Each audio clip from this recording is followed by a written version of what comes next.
Okie dokie, smoky artichoke. We are beginning. Give me a moment.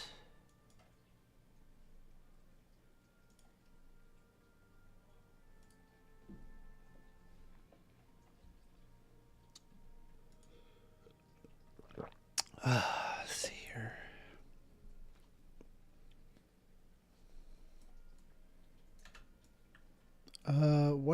What quest am I even on? Find the soldiers in the frigid.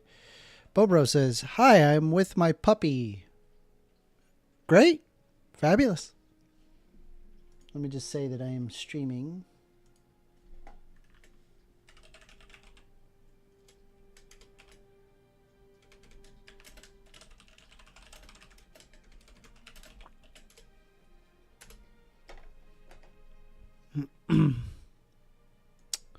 Let's see. Find the soldiers in the frigid highlands. Okie dokie. What is my inventory looking like? I have one big piece of armor there that I'm going to get rid of. Wall kick. And then we got Deckard Kane. Let's see, can resurrect people here. God, it's been a while, y'all. It's been a while. Wow, that was an expensive piece of equipment. Can't wear it. Let me take a look here. Where is the chest? Where's the chest? Max Matt says, "What game is this? This is Diablo 2 Resurrected." Wandering Robot Studio says, "Did you see Harvard is banned from accepting foreign students?" What?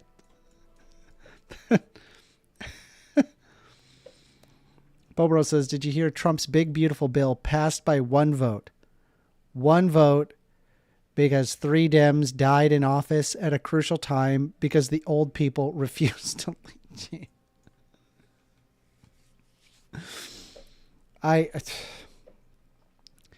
At this point, it's just humorous. I mean, what can we do? I mean, but laugh as everything burns to the ground.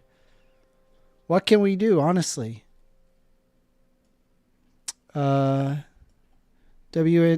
Endurf, Robot Studio. I attend Harvard. I got the email about that today. Oh, it's wild. Jesus. I am sorry to hear that. Awful. Hey, are you a foreign student? Sorry. You don't you don't get rights, apparently. Just bonkers. Let me deposit my money. And I got this. Can I put that there? No. Okay. Ring of Nova Shield. I got all sorts of good stuff here. 10% faster cast rate. No, I don't need that. Okay. And I also have no... Okay, so I can repair. Okay. I'll sell that. I think that's all I need to be doing, really. Don't tell them fetuses are undocumented. Time to rip them out of the mother and send them south of the border.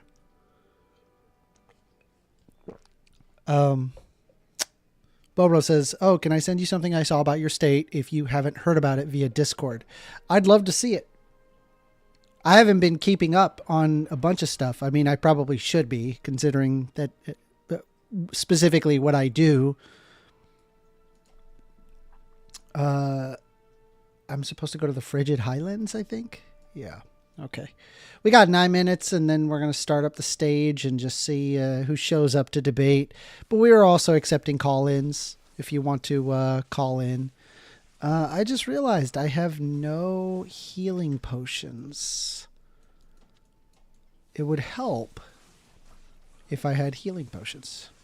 Okay, ghost armor. That's nice. Not enough mana. Okay. Die. How are you not dead? Okay, let me look at that. Oh, that might be good. Let's see what we got here. Lightning resist, damage reduced by 1. It's socketed. +2 mana each kill.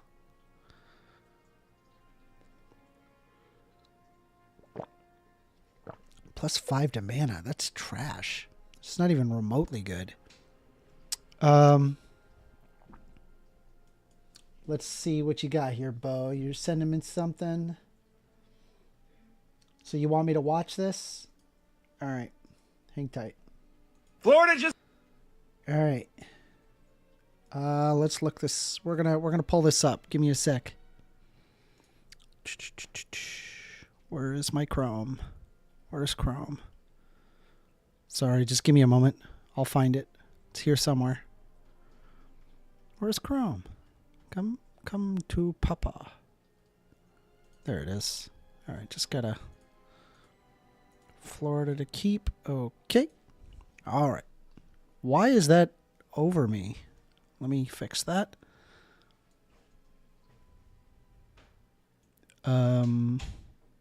Probably underneath the modern day debate watermark, I guess. Okay, here we go. Just voted to kidnap trans kids. Are you paying attention yet? SB 254 is a bill that the Senate just voted on yesterday. SB 254. Florida Senate. Treatments for sex reassignment. Granting courts of the state temporary emergency jurisdiction over a child present in the state if the child has been subjected to or is threatened with being subjected to sex reassignment prescriptions or procedures, providing that for purposes of warrants that take physical custody of a child in certain child custody enforcement proceedings, serious physical harm of the child includes, but not limited to, being subjected to sex reassignment prescriptions or procedures, prohibiting certain public entities from expanding state funds for the provision of sex reassignment, prohibiting sex reassignment prescriptions and procedures for patients younger than 18, requiring the department to immediately suspend license of healthcare practitioner arrested for committing, attempting, soliciting, or conspiring to commit specified violation related to sex reassignment prescriptions or procedures. This is disgusting.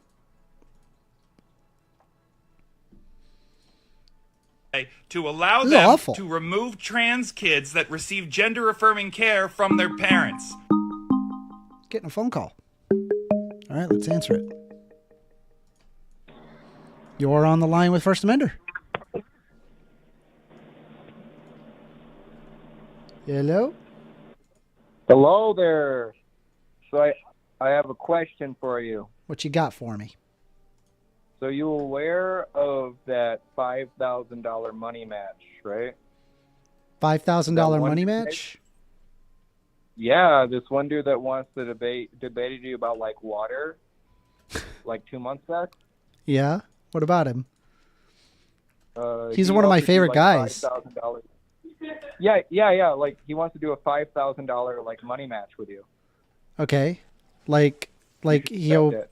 pay $5,000? No, as in if you win, he'll pay $1,000. If you lose, you don't have anything. Oh yeah? I have a feeling that I would likely be wasting my time, but I have a stunning suspicion. You know, I mean, maybe I'm crazy, but based on people's ability to actually hold to their word is pretty low, wouldn't you say? I think so too. But if you make him do a contract, there's like general legal consequences. Well, for how backing out. do you win? Like a debate, I guess. Like there's no like objective way to win a debate other than, I don't know, convincing people. My guess is you guys would host it on like MDD, and they do the same way they do. There's like a panel of people that would judge it. Would you accept that? Sure. I mean, he pays $5,000 if he loses, but I pay nothing if I lose. Yep. That's strange. What is his claim? He's just mad that you guys end up censoring him in the other debates, so he challenged you to this thing. I can send you the video if you want. He's mad that he got censored in the debate? Didn't he like Yep. completely like spurg and freak out? I And have like no idea. I was like, I don't know if I can handle this. But nah, dude, it's like if you can beat this guy, it's like $5,000 free dollars. It'd also be a bunch of publicity to the channel, right? I mean, it just seems like a lot of money, I guess. I don't know. It just seems suspicious. He's like an engineer, dude. I was watching his video, and he's like dropping science. He's got this big ass car. He's going load up the water in. Oh, I'm He sure. seems like he did like this free water shit. Yeah, he's probably I mean, I remember watching videos of him doing exactly this. Lemon's just subscribed. Welcome. Thank you for the subscription. Why is that squeezed? Let me see if I can. Oh, maybe if I. All right. Sorry about that. I don't know why. By the way, it does the sound twice. I'm still got to figure out why it does the sound twice. Anyway, beside the point. Yeah. Sorry. I just got a subscription. Yeah. I mean, it sounds enticing at face value, but I feel like there's more to this that I'm not likely getting. No, it's publicity stunt, right? For both of you, mind you. But I think you should look into it because it'd just be a fun event. Imagine getting everyone together, get like the hype. You guys could just like advertise this shit, and it'd be pretty fun. Okay, sounds good. Yeah. Did you have anything else you wanted to talk about? Nope, that was it. Thank you so much, homie. I Bye-bye. appreciate it. You have a great day. Okie dokie. Let me see if I can get... Let's take a look here. Well, we have our event, so I'm just going to go ahead and start the event. Anyway, if you guys are just tuning in, welcome. Welcome. I'm going to quit out of Discord and rejoin it because every time I start a stage, for whatever reason, people can't hear me. So we're going to fix that. Let's take a look here. I'm going to do debate, reconnect. And probably I can't hear you if you're talking. You're very loud. Now I can hear you. Holy moly, I can hear you now. Yeah, wait, I don't know what you did. Reconnected. Daniel, wait. I wanted to say something to you before you left, but I was gonna say about the way stuff you were talking about. You kind of remind me of my dad because there's been some things that. What he's is changed, happening? Like Penguin is a losing stage weight. moderator now? Yeah, I have the yeah. ability to host events, but anyway, no, like you kind of remind me of my dad. He's changed some things like losing weight and also like trying his best, given that he didn't have a dad that really taught him anything like that. So I just want to say same that here. I think what you're doing is very good. I mean, I think that's good, man. Like, good on you. Thanks. I mean, that's why I did it. Yeah. Dude, I smoked for 16 years, 2 packs of cigarettes a day, okay? Fuck. And I quit before my daughter was But born. 2 packs of cigarettes a day is a 2 lot. packs but a day. That yes. is But I just that wanna I say is was heavy smoker. that is some Eastern European numbers. It is. It's the breakfast of champions, you know? Coffee and cigarettes. That's like the Eastern Bloc breakfast of champions. For sure. No, but I gotta say, sanitate. Merci. So okay. Apparently, I just found out, and Bobro has been so gracious as to provide this information. As it turns out, it appears, and I'm gonna stream this for everybody to see, provided that I do not die in Diablo 2. Hang tight. I'm gonna stream my screen as I well. hope you don't die in Diablo 2. Or anywhere else for that matter. I'm trying to, like these. Forget it. I'm just gonna town port. It's just ridiculous. That's the best. That's the best move. Best move. I've learned a little bit. Okay. Exactly. Anyway. I'm so proud of you. All right. Sorry. So. Yes. All right. So I'm going to read this out because I find this to be incredible that this is even a thing. I'm going to share my Chrome here. Hang tight. What in the world? Okay, here we go. All right. Let me put this underneath the waterfall background. There we go. That's much better. All right. It is saying CSCB 254, treatments for sex reassignment. Treatments for sex reassignment, granting courts the state the temporary emergency jurisdiction over a child present in this state if the child has been subjected to or is threatened with being subjected to sex reassignment prescriptions or procedures, providing that for purposes of warrants to take physical custody of a child in certain child custody enforcement proceedings, serious physical harm to the child includes, but is not limited to, being subjected to sex reassignment prescriptions or procedures, prohibiting certain public entities from expending state funds for the provision of sex reassignment prescriptions or procedures, prohibiting sex reassignment prescriptions or procedures for patients younger than 18 years of age, requiring the department to immediately suspend the license of a healthcare practitioner who is arrested for committing or attempting, soliciting, or conspiring to commit specified violations related to sex reassignment prescriptions and procedures of a patient younger than 18 years. So this bill is basically saying if you have a trans child and you try to get them health care, the state can take away the child. Huh. Okay, and is it passing the Supreme Court or not? That's a good question. Let me see. Is it? Hold on. And what do they mean by sex reassignment? Let's see. It was filed, referred, introduced. Okay, pending reference. Now in fiscal policy on committee agenda. Okay, it's a committee agenda. Favorable, 13 yays to nays. Okay, second reading, retained on calendar. Okay, read a third time. 27 yays to 12 nays. Okay. The House has passed, CS passed amended yays 82, nays 31. And then the Senate, okay, yays 26, nays 13. Ordered, engrossed, and enrolled. Sign. Okay, it's done. Yeah, it's done. It's approved. So it's passed? Yeah, it's passed. Okay. This is passed. Okay, so what does that mean, like specifically? That 'Cause we're in they're an saying like sex authoritarian reassignment government surgery. that wants to Yeah. take away rights of trans children and wants to take them away. I'm from really their curious to parents see what they because they what consider do they it to be qualify? child abuse. But what do they qualify as sex reassignment surgery? Good question. I don't know. Let me take a look here. Where is there a, there is not, of course. Lovely.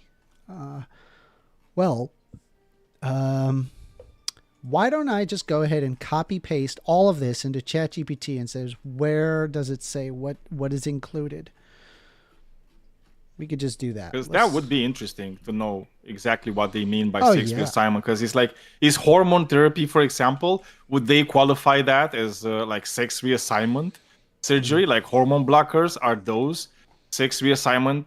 Because they could. I mean, I see them able to do this. You know, just have like brush strokes. You know, wide, whatever how you call it, man. My English language is failing me tonight. All right, give me one Broad sec. strokes, right?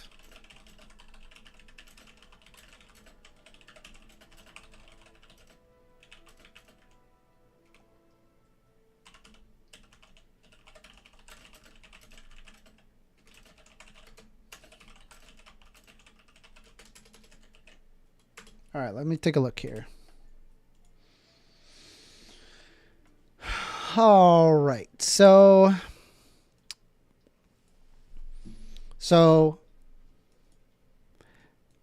the summary of the jurisdiction provision says the Florida courts can take the emergency jurisdiction if the child is in Florida and if any of the following is true. The child is abandoned, their child, their sibling, or parent is being mistreated or abused, the child has been threatened or subjected to sex reassignment prescriptions or procedures. Sex reassignment prescriptions or procedures include puberty blockers, cross-sex hormones, and surgeries used to affirm gender identity inconsistent with birth sex.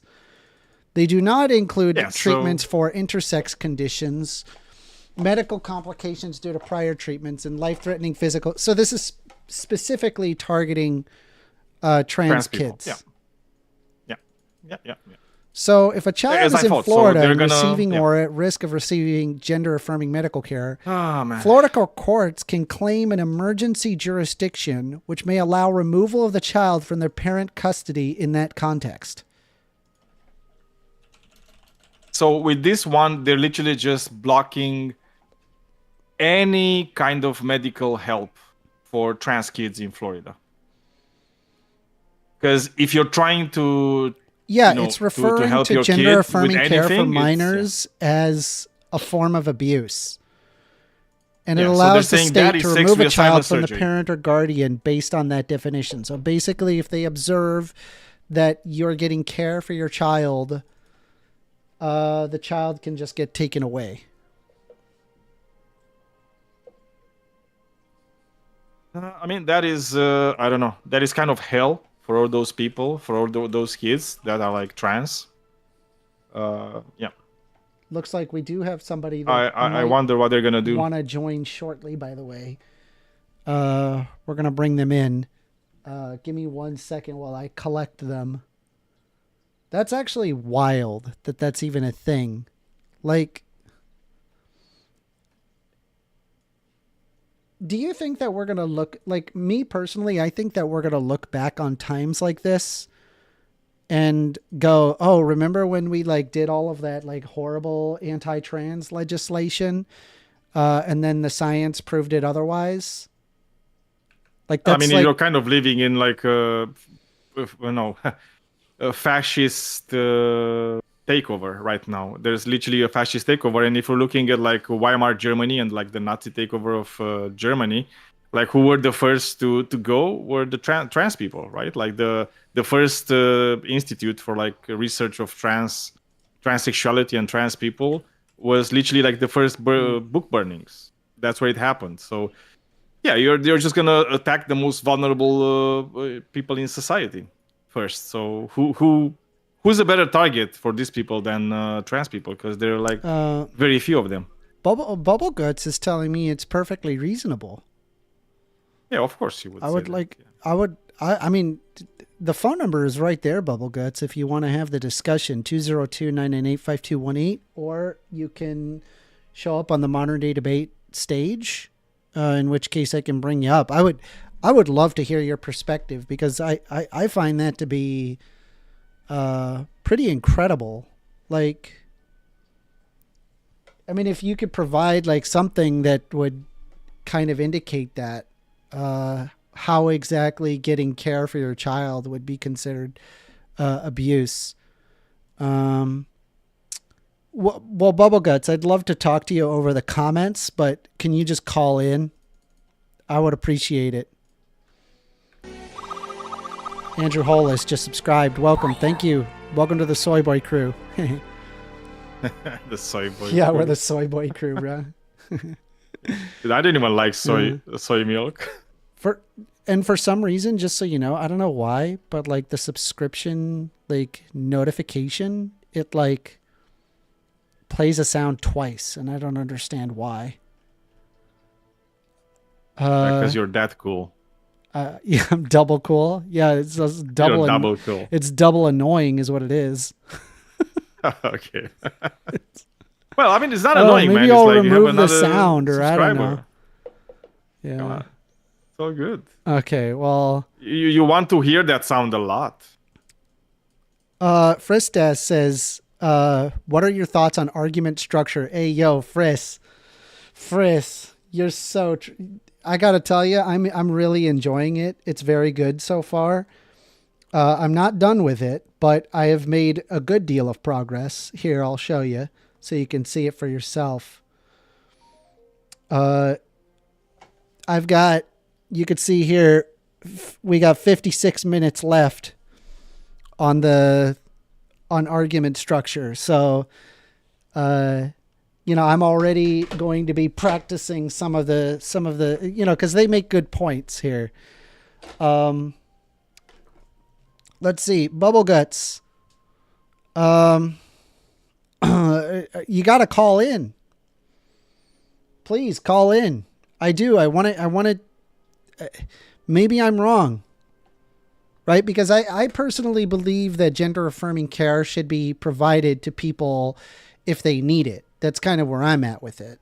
If they're under 18 and they just happen to be trans, I see no reason to not, have an expert look at it and determine whether or not that they need that kind of care and then apply it as necessary, right? And if prescription drugs such as hormone blockers is a thing, I mean, it is considered medically efficacious. I don't see how that would be considered as child abuse. I'm lost. But like I said, just call in and we can have the discussion. 202-998-5218. I've always been curious. Why would people want politicians to make these decisions? It's like, shouldn't this be like a medical situation where you want your doctor because they voted and in your Ron medical experts to do it? Because they voted in Ron DeSantis. Ron DeSantis scared a bunch of parents about it. And rather than actually, why not do that for cancer, right? Like kids leukemia, right? Yeah. Like why are they not making a law like banning certain like treatments? I mean, right? I promise if they're such you, for experts example, in the field, much more harmful to children would for sure be leukemia, like leukemia treatment. Like if you had, I have a feeling that treating leukemia has a lot more side effects than just hormone blockers. And a lot more harmful at that. So, yeah. But we're going to equate it to child abuse now, guys. It's child abuse, everybody. Yeah, but the problem is that right now, because this passed, I kind of see this moving toward other red states. And it's kind of getting a bit dangerous, I think. I don't know. I think it creates like an environment of discrimination and fear and anguish. I mean, you wouldn't want to have like a trans kid in Florida. And what do you do if you cannot move? You can't have it. You have to leave. Like if your kid but is what trans, if you can't? I'm actually kind of curious. Like what? I mean, I'm sure there are people probably talking about this in Florida. Let me see here. Let me see here. Is there any like?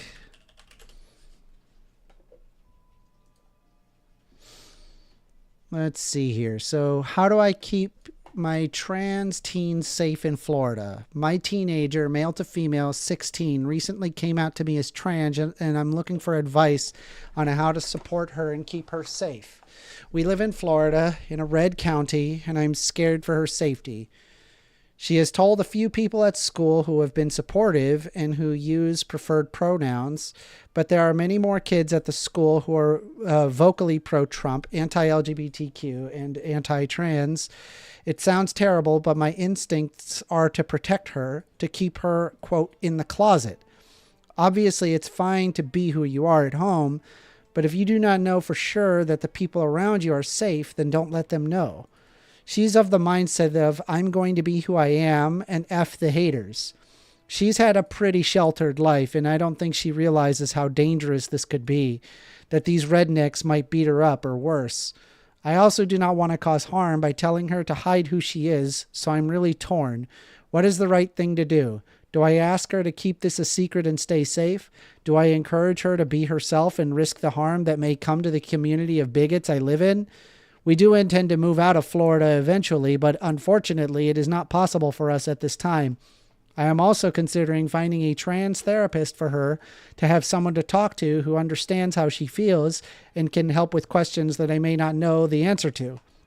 I am hesitant, though, because I am afraid to have any legal documents, school, doctor, documenting that she's trans just in case things continue to worsen with the current administration in office.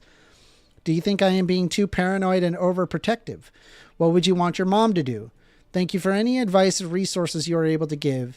If I have said anything in the wrong way, please gently correct me. I am still learning. Edit. I appreciate getting so many helpful responses to links and ideas. After talking with my daughter about it, we're going to trust her to make the decision of how out she wants to be, and that it may vary depending on where she is or who she is with. She is going to stick to a group of safe people as much as possible. She already does a great job of keeping us informed of where she is and who she is with. Using resources many of you provided, we're going to find trans-affirming PC provider and have already emailed the therapist who is trans to see if they can do virtual appointments. My daughter was already looking for a college in Orlando. When was this posted? 5 months ago? Wait, this child could literally be ripped from this parent. Right now, yes. Right now, legally. Yeah. Yeah, because this was Reading that before many the of you find bill. same place reassuring. Thank you for sharing that. To everyone who's telling us to just move, trust me, we would love to get out of this state. Unfortunately, the issue is just more financial. I have a 10-year-old son as well, and to share custody with his father, and cannot just up and leave the state due to custody agreement. I'm obviously still scared for my daughter, but I love her more than anything, and I do not want to lose her. I apologize if my instinct to protect her rubbed you in any of the wrong way. I understand that it is not reasonable to ask for her to hide who she is. She is seriously a badass, and I am proud of her strength and courage. To those of you who did not have supportive parents, I love you and you are perfect. Thank you all again. I feel a lot better and prepared to support my amazing kid despite the terrible state of world we live in today. This is really dangerous. I mean, I don't even know how to feel about that poor person. It's like This person could what are literally they have gonna their do? child taken away from them if they seek any gender affirming care. And by the way, it's like how long until these things are going to be illegal for adults too? Bubble Guts, please call. I see your comments. I want to respond, but it sounds like you have a lot to say. Call the number. You have your phone, *67 202-998-5218. There. Then I won't have your phone number. Just call. I mean, it's not that Bubble hard, Guts, right, are you going to call? Come on, call. The phone number's right there. I'm not hiding. *67 202-998-5218. I will not. I will not be able to see your phone number if you start it with a *67.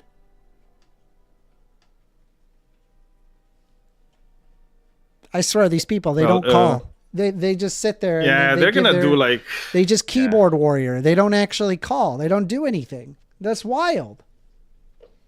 All right. Well, we got some people who are in the audience. If you guys, I don't know, maybe y'all disagree with what I just read. I would love to hear your guys' position on it. Maybe I'm getting it way wrong. Is it really abuse? Make the case. I want to hear it. I don't find it currently to be convincing that it's abuse. It does not appear to be abuse. I believe that it is medically efficacious to do so. But maybe maybe there is somebody who disagrees. Bubble Guts is telling me I don't even know what a woman is. Again, can you just call? Call. I am right here. 202-998-5218. Just call. It's freaking wild. It's a lot easier to just, have the conversation. write and not have a conversation. Yeah. It's a lot easier. Worthless keyboard. Yeah, the warrior. keyboards As warrior are always. like strong tonight. Yeah. And also, I mean, he's from the crew of like, you don't even know what a woman is. Like they know what a woman is. Yeah. Because they care so much about women, right? That's why they are like anti-abortion. That's why they don't want them to have their healthcare either. But it's fine, right? So what next is going to be like an anti-abortion law on a Bubble national Guts level. says, no, I'm too Cool. stoned. Well, I don't know, not very Christian of him. I'm just telling you, man. Too stoned. Can't do it. I am assuming he's a Sorry. Christian. What? Hold on. Anyone can join. Hold on. Lightning appears to want to join, but he says, I'm not a member. What? At Lightning. What do you mean he's not a member? Yeah, I'm just like, what do you... We can join. He seems to want to debate. But Yeah, I can drag him. It's not a problem. Just he just needs to be in the audience. Wild. in Dude. any VC. Yeah, he just needs to be in a VC. Any VC. I can even drag him on the stage if need be. Like I can drag him into the whole thing. If you can write to him, just tell him to come wherever. Just join any kind of VC, and I will drag him here. Hold on.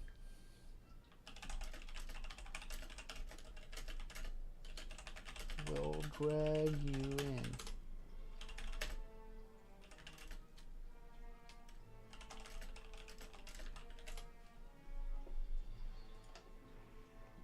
Crazy. Lightning is a member. Like, I think they're just like misunderstanding how this works. Yeah, probably. Is it really that hard to figure out? I mean, if you don't really know Discord that well, some things might not be clear from the start. Quick made up name says, why would anyone call in and ask you something when you couldn't answer simple questions from Andrew Wilson? What is one of the simple questions that I couldn't answer from Andrew Wilson? Yeah, that would be a nice thing for him to say. Well, I would You like to couldn't hear answer this or that. Alexander Vichin says, I'll call in an hour. Sounds good. I would like to know what simple question that I did not answer to Andrew Wilson. Because if I'm not mistaken, I mean, I've watched that debate probably about 3 times in editing as well as just the video itself. I feel like I answered his questions as to the best of my ability. But I don't know, maybe you are mistaking me for someone else. Bubblegut says, if I perceived you as a woman, then you are one, correct? The perception of a woman? I mean, it is fair to say that you could incorrectly perceive somebody, in which case it's like a matter of like a person's internal sense of gender. This is really hard for me to kind of like describe it to people who are like cisgendered. They don't have like an inherent experience of something like this. But the way that I've been able to best explain it is, imagine that you're a little boy, you're 14 years old, you're about to go through puberty. And for whatever reason, as you're going through puberty, you you have gynecomastia, which means that you grow with breasts, like female breasts.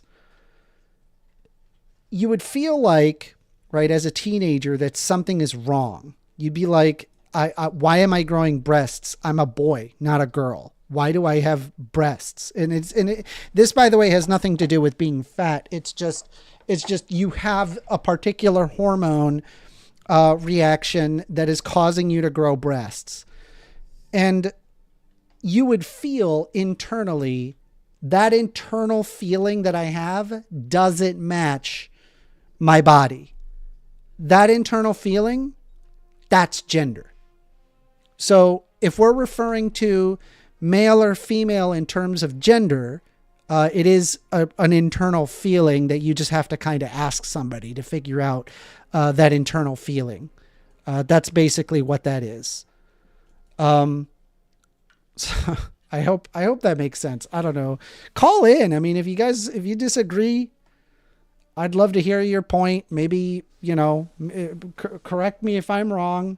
But this is at least the way that I understand how it works. We could talk about it in terms of sex. That's fine. But like specifically what I'm referring to is gender. Anyway, one of the biggest problems in society, people not understanding that sex and gender are not the same thing.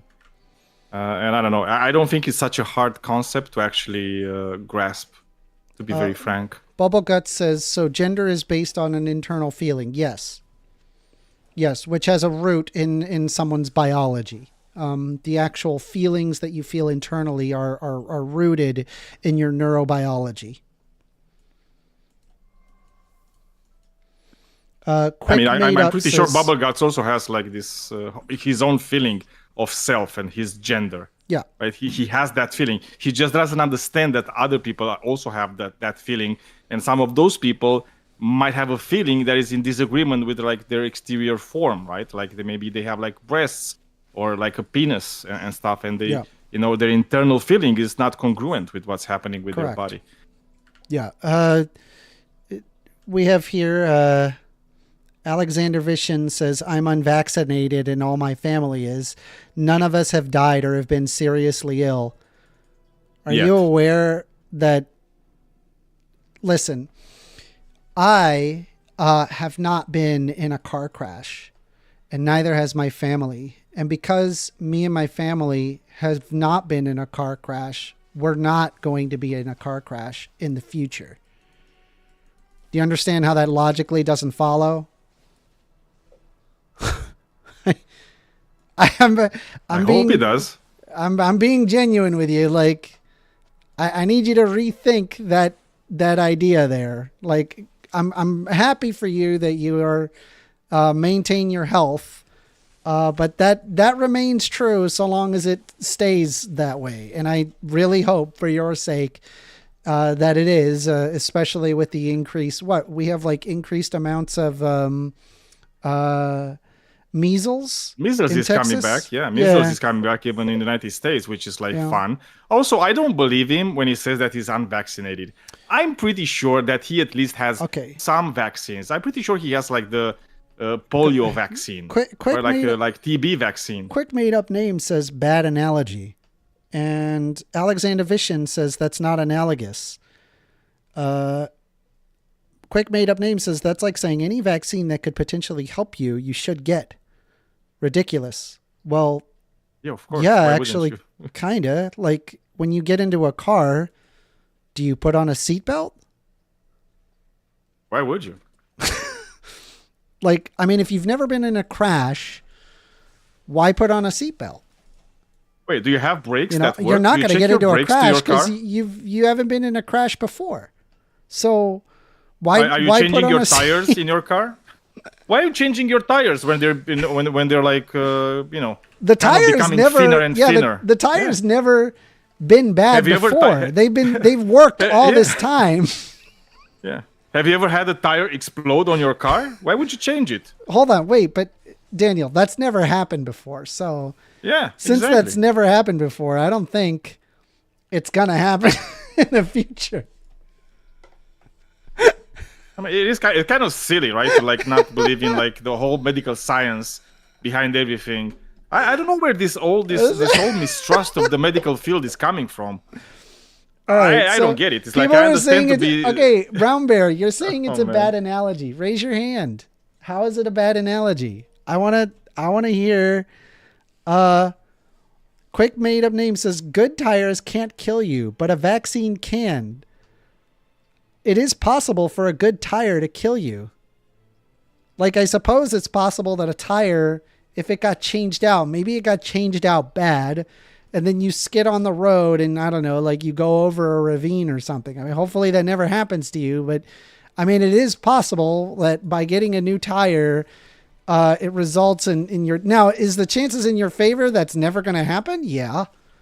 But honestly, like the chances of getting hurt by not changing your tires, like an exploding tire, that's a much higher probability. Bob Chen just subscribed. Welcome. Thank you for the subscription. That's amazing. We got a bunch of subscriptions today. This is not bad. Let's see here. Alexander Vishin says, I never said you shouldn't get vaccines. Depends on the vaccine. Okay. I mean, Alexander, did you not just say that that you should not get vaccinated? Like, Alexander, I just want to be clear, right? You said that your kids, that you and your family are not vaccinated and you are perfectly healthy. Was that your claim? I'm almost positive that was your claim. I got to figure out how to turn off the double sound thing. I don't know how to. I mean, I don't know what to tell you, man. Yeah, I don't know. Let me. It's news. Let me do a town portal real quick and see if I can figure out what's causing that. By the way, for everybody who's joined in, thank you. I really appreciate it. This is fabulous. Let's see. Lifeigicide says vaccines should never be mandatory. My body, my choice. I have never argued mandating vaccines. I'm pretty certain. And the United States government did not advocate for mandating vaccines regarding COVID. So I'm just lost as to like where you got the information that people are forcing you to take vaccines. Though it is fair to say that in the past, the United States government did mandate vaccines. I'm trying to remember the exact vaccine. Let me see if I can pull it up real quick. I think it was Lincoln, right? Or I don't remember. Even George Washington, I think he had some. No, I'm almost positive. Not under George Washington. That's too old. I don't know. I remember somebody in a war in the United States, like they had their troops like mandatory vaccinated or something. Well, okay. So if you're referring to, let's say, if you're a federal employee, you are mandated to have the vaccine, right? Or if you're a federal contractor, you're mandated to have the vaccine. Same thing with healthcare workers, but that kind of makes sense. There was also businesses that had 100 or more employees were instructed to ensure workers were vaccinated. However, that did not pass the Supreme Court. That was blocked by the Supreme Court. You are not mandated to take the COVID vaccine. Let's see. Lifeigicide says, bro, military members got fired from the military for refusing the jab, dude. Yeah, that's the military. They also were. They were not make you take all sorts. They make you take all sorts of vaccines in the military, and that's because you're entering into other countries where there's all sorts of bizarre diseases that will be very harmful to you. So yes, it makes like. Are you saying that? Let me just ask you this. Do you think that in the military, that you should not have to get vaccines knowing you could be sent off to another country? I just want to be clear, right? Like that's your position is like, oh, they ought not get a vaccine. I just want to be clear.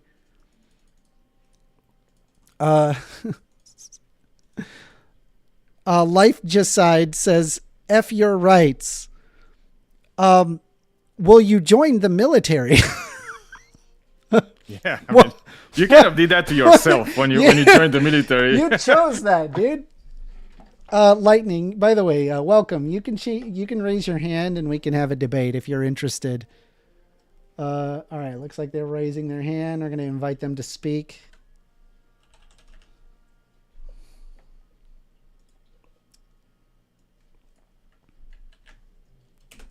All right, Lightning, you there?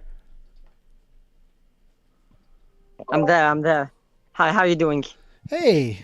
All right, let's take a look here. Give me one quick second, okay? Give me a quick second. Lightning, you're being By the way, invited before to you speak. start, sorry, Amanda, I wanted to ask you, Lightning, how old are you? I am 21. Okay. Sounds old enough. Lightning, Yeah. you're being invited to speak. How are you doing today? I am, thank the Lord, I'm doing very well. How are you? Good. Now, what did you want to... One second, can I just say a heads up? Just quick a heads up. If I ever leave in the middle, it's because my phone dies. Okay? My phone Okay. has this thing, it dies very quick. I would recommend to plug a charger in it. Yeah, I know, I'm doing that. But I'm just saying, we could afterwards schedule a debate when my phone's better charged or something if I accidentally leave in the middle. What did you want to debate about? Oh, okay. I would vote. How about we debate the dangers of let's say atheism? The A dangers lack of belief in atheism. class. Okay, But can I define it so we don't have a semantics debate? sure. Obviously, I'm not talking about all forms of atheism. I'm talking about specifically rejecting classical forms of theism. We could do the Abrahamic religions or the classical forms of religion, rejecting all the classical ideologies behind it. Okay, so I just want to be clear, right? So, you're saying atheism is rejecting the classical ideologies of theism. So this would be the Abrahamic gods, the Hindu gods, the anything that upholds a sort of God. Is that, am I steelmanning your point correctly? I wouldn't want to get into. I wouldn't be interested in getting too much into like the nitty-gritties of like, is this considered a mainstream religion? Because I'm pretty sure we both know, and if we do, we can then like agree on it. But I think we both understand that, like, I don't know, free will or heaven and hell and all these different concepts that are classically attributed to religion is what I am obviously advocating for, and I'm anti-rejecting these premises. Okay. At least well, as a hold culture, on. I want to see if I can kind of get your point down into like where it like is making sense. You were saying that it is dangerous to be atheistic. I'm saying that there are dangers in it. There are dangers of atheism. Okay. What? Okay. I feel like that there is a danger, that there can be a danger in just about anything. Like you can have a danger in swimming. There's a danger in stepping outside. There's a danger in playing video games. Is your only claim that atheism can have dangers in it, or is it further than that? No. My claim, like the topic is the dangers, and based off the dangers, I want to say is that the general consensus, seemingly among the atheists on this Discord, seems to be that a very anti-religious sentiment. And I think if I can just demonstrate and intellectually why I think there are many currently like negative aspects towards atheism that does not exist by mainstream religion. Okay. And if I do that, I'm all ears. I'm ready to become a theist. No. I'm not saying you should be a theist. That's no. not this point. I mean, if it's substantially dangerous enough, I feel even like I need to be aware of these dangers, so I know how to. Right. I mean, if I need to be religious in order to avoid such dangers. Right. No. That's not my point. I'm saying is, even if I do an amazing job and I totally convert you in this debate, right? Of course I won't. But even if I do, you wouldn't become a theist as much as you would be more sympathetic towards the cause. Yeah. So, I'd like to hear out what exactly is dangerous about being an atheist. Okay. So, as much as we could go to statistics and try quote statistics, usually on the end, it's going to end up with a certain amount of disagreement on what we already think is reasonable or not. So I think we should start with reason. I think within a certain amount of reason, so there are things that make a child good and bad. There are things that make a child work harder and work less hard. Try to be more virtuous and less. This has got to do with the parents and how hard the parents work. This has got to do with the good upbringing and a certain installment of values. A certain installment of values that is objective, or at least to a certain extent rational or not. If he thinks that there's a certain objective or some form of values that he can't just turn and he has to listen to, it allows a certain growth, allows a certain change. Specifically, the re-drilling of these values into someone will cause a growth that will not grow otherwise. Hearing something every single day will make you believe it more, whether it's true or not. Hearing that you should act more not only will make you believe it more, but also act. This is something that religious structures do a lot.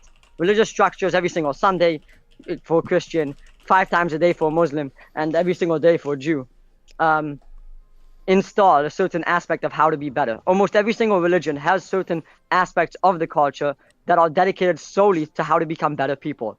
Very often vague, but intended so that people can self-reflect. This is the idea of a moment of silence around the entire America till today, where there is a total separation of state and church. Nevertheless, there are in many public schools moments of silence to self-reflect, something that currently atheism is very bad at. This self-reflect allows a growth that doesn't happen. Now, to quote the studies on the subject, Dana Rieli, who is, if you ask me, one of the best sociologists alive today, has made a few studies on the idea, one of the only few good studies on the idea of self-reflectionism. And the idea was, even atheists, when they were told about the 10 Commandments before the test, were less likely to cheat on a test with money involved. As in, they were less likely to lie and stealing money because of it when they were just told religious beliefs, despite the fact that they were self-called atheists. This is because, as anyone should be able to guess, because with a certain amount of drilling in morality and consciousness and it brought to the frontal cortex of your brain, that will allow you to now grow and be more conscious of when you'd be lying or not. I think that is something that religion brings, along with, of course, all the great happiness of a culture, a family, and etc. Most importantly, allows that growth. I think that's why I'm going to just keep with the first point. I don't want to bring too many points in. So I'll just keep it like short to that.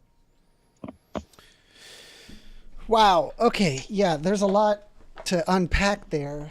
I'll be honest with you, it sounds very disjointed. It doesn't actually seem to follow from A to B to C, I suppose. So let me just go. So like basically what I have wrote down of what you have said is, within reason, a child can be good or bad, work harder or less, and it has to do with the parents and the upbringing. And if there exists an objective form of values, the redrilling of values allow for growth, and it will not grow without those values. And religious structures do this a lot, and religions are dedicated solely to this. And atheism is bad at self-reflection. And one of the best sociologists today on self-reflection, when atheists were told about the 10 Commandments, were less likely to cheat and steal money because of it. With a certain amount of drilling, it will allow you to grow. Is that... Well, there were parts skipped that do connect it, but that was a pretty good synopsis. Okay. So let's go over some of these commandments. Because I find it, I feel like as an atheist, I don't need to like adhere to like a God to uphold like a commandment. You know, I could just appeal to like secular humanism and instill that to my children. So, okay, like for example, like number 1, you shall have no other gods before me. I don't believe in any God, and so I would not teach this to my child. It is irrelevant. That's number 2. No, that's that was number 1. 2. That's the second. The first one is I am your Lord, and the second one is do not have any other Lord. Hold on. That's number 2. Let me just make sure. First one is I am your Lord. I am the Lord your God. You shall not have any gods before me.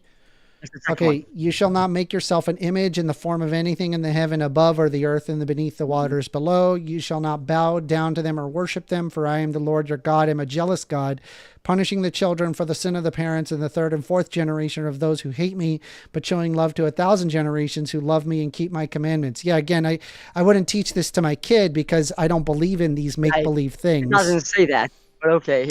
Oh, if you want, I can provide you right here what it says. I have read my Bible. I know what I'm talking about. I am no dum-dum. I will go ahead and provide it, though, for the chat to be able to observe. I wasn't. That is literally exactly what I show in the New International Version, the 10 Commandments, Exodus 20. You are correct when you said that I am the Lord your God. That is the first who have brought you out of Egypt. You shall have no other gods before me. So the first one, the second one, and the third one, I just wouldn't even waste my time with a child because I don't believe in a God any more than I believe in Santa Claus. These do not actually hold any merit at all. I get it. Nor if do I can think interject that for a second, particularly valuable for kids either. Huh? The commandments actually start when it says you shall have no. The first thing is not part of the commandments. The first commandment is when it starts with you shall have no other gods before me. Okay, fair. That's the first commandment. We could continue on. Hold on. We're gonna continue. It's the you shall. Hold on. We're not gonna derail and get stuck in the minutia. We could just talk about these particular things. You shall not misuse the name of the Lord your God. The Lord will not hold any guiltless or misuses his name. So far, every single one of these commandments have been completely worthless. And the reason why is because I don't believe that there is a God. So the concept of no gods before me, graven image, as well as do not misuse the name. So all of these are basically completely worthless. Remember the Sabbath day by keeping it holy. 6 days you shall labor and do all your work, but the seventh day is the Sabbath of the Lord your God. On it you shall not do any work, neither you nor your son nor daughter, nor your male or female servant, nor your animals, nor any foreigner residing in your towns. For in 6 days the Lord did the heavens of the earth, the sea, and all that is in them, but he has rested on the seventh day. Therefore the Lord is blessed on the seventh Sabbath day. Honestly, I would probably give like better rights than this. Maybe not like if you're going to have force people to work, or if people have to work, I would prefer at least a 2-day weekend, 40-hour work week. I feel like just 1 day off is not enough. Right. Again, I don't see how the semantic of this is really necessary. Okay, wait, are we actually at one that actually makes sense and is not like silly? Or based off of like a superstition? Honor your father and mother so that you may live long in the land of the Lord of the God is giving you. Well, if we remove the live long in the land of the Lord of God, honor your father and mother that's not necessarily a bad thing. But what if, for example, your father and mother are abusive? Should you honor? I just want to ask you, right? Based off of this commandment, honor the father and mother. Do you believe that if, let's say, the parents are abusing them, that the children should honor them anyway? So I'm letting you finish just so I can interject afterwards, because I think you're missing my point. So I don't want to I want you to finish and then I'll be able to respond. Well, okay. So I'm not missing your point. And the reason why is because you said that if there is an objective form of values, redrilling the values allow for growth. And they basically won't grow without these values. So far of all of these rules, every single one of these have basically been valueless, or rather don't really operate any substantiation. Like, I think like teaching children like how to share and not to be mean is way more valuable than there are no other gods before me. You have to worship me. Right. Like it. And that's like the first 3 rules. And then on top of it, right, we have the honor thy father and the mother. But even that doesn't make any sense, because what if the mother and the father are abusive? Right. You're asking for an objective set of values. So I'm providing you exactly what it says in the Bible. Go ahead. So I'll respond to the conflation that I think is right now at play. The first premises was that there has to be a certain objectivity, which doesn't mean that you can't like reform or grow or change the objective set of laws, but it means that a person on his own, when he's in the rooms with no windows and no doors, and he really can just come up with a new set of morality in order to justify it.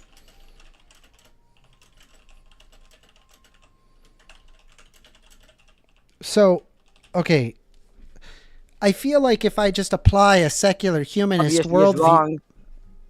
But even in a humanist worldview, wait, hold on. Did you cut out? Did you cut out? Like, because you paused for a good 5 or 6 seconds. I think you cut out. Yeah, okay, so here's what I heard. I heard there has to be a certain objectivity if someone is in a room with no windows and doors, and then you cut out.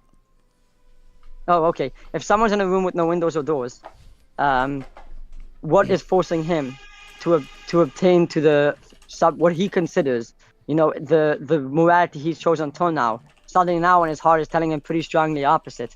And I quote Nietzsche, who will be the 10 Commandments when you're not looking? It's the problem goes like this.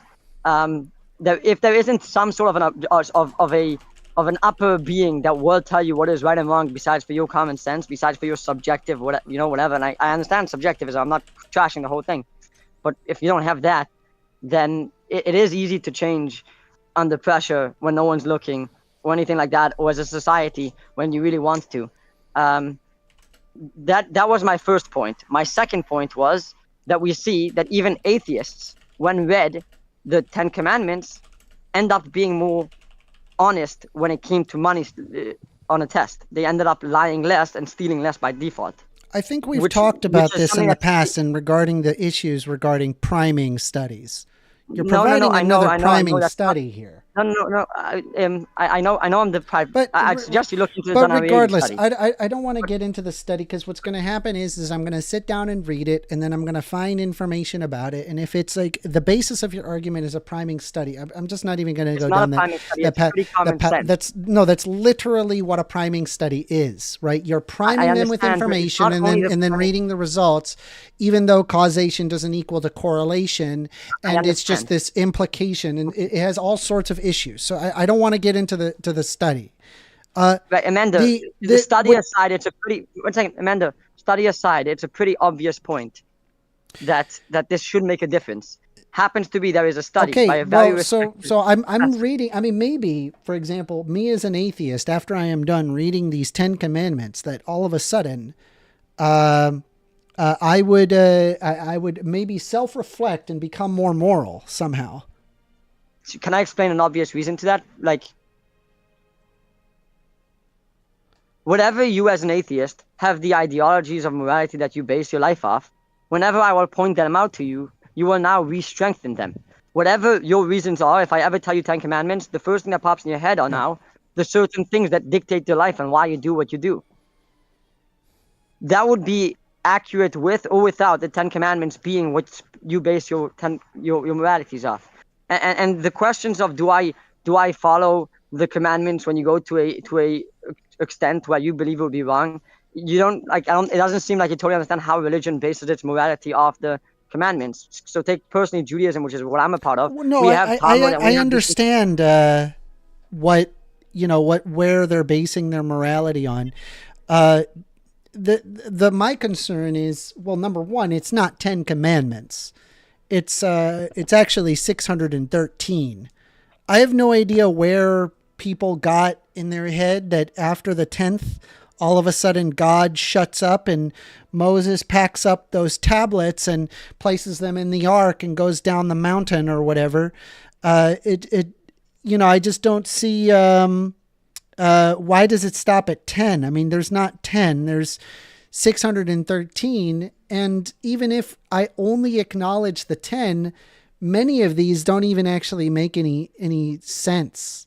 And it doesn't actually result in like a better kind of a system. I feel like, for example, like you shall not murder and steal. I can just apply like a secular humanist worldview, and it would cover that and then some. And I don't have to apply some silly superstition to it.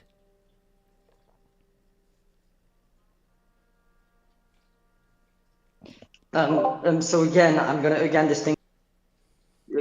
make the same differentiation that I made earlier, which is the first point is that I do believe a certain amount of objective morality has to be put in place. And the second point is that what I was trying to make was conscious and continuously brought up a certain point. In that context, that point will now become something aware of and by default work harder on. If you only mention your secularist humanist idea, once a year, you're not going to end up being as virtuous as someone who mentions it every single week. This is something that the study demonstrates, but common sense also does. You don't have to believe a study in order to understand a pretty rational point.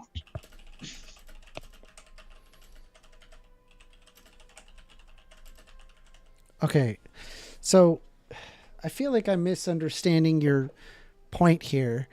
So, number one, you're saying objective morality has to be put in place, but secular humanism would not be an objective moral system. It's subjective, but I think it leads to better outcomes. And so it would be objective in the sense that it creates better outcomes for society, for all humans. And somehow that I would not be virtuous if it did not recite secular humanist views on a constant basis. I don't know where that's coming from. I feel like I can read it, and if I remember it, I don't need to continuously check back on it. I just quickly want to correct this slide. It was unintentional, but I didn't say you cannot be. What I did say was that it's less likely to be, as in it's going to be harder, and you will be more virtuous if you do that. So if I just recite secular humanist views every week, it would make me more virtuous? Yeah, my point is that if you contemplate on a certain idea, higher towards that idea, if you think about an idea, you'll now be more conscious of that idea. And if you don't think about it, then although you believe it, you're not that aware of it currently, not that thinking about it currently, and you're not that inspired about it currently. So if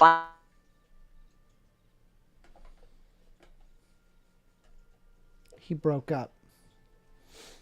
Yeah, he broke up again. I I don't know, man.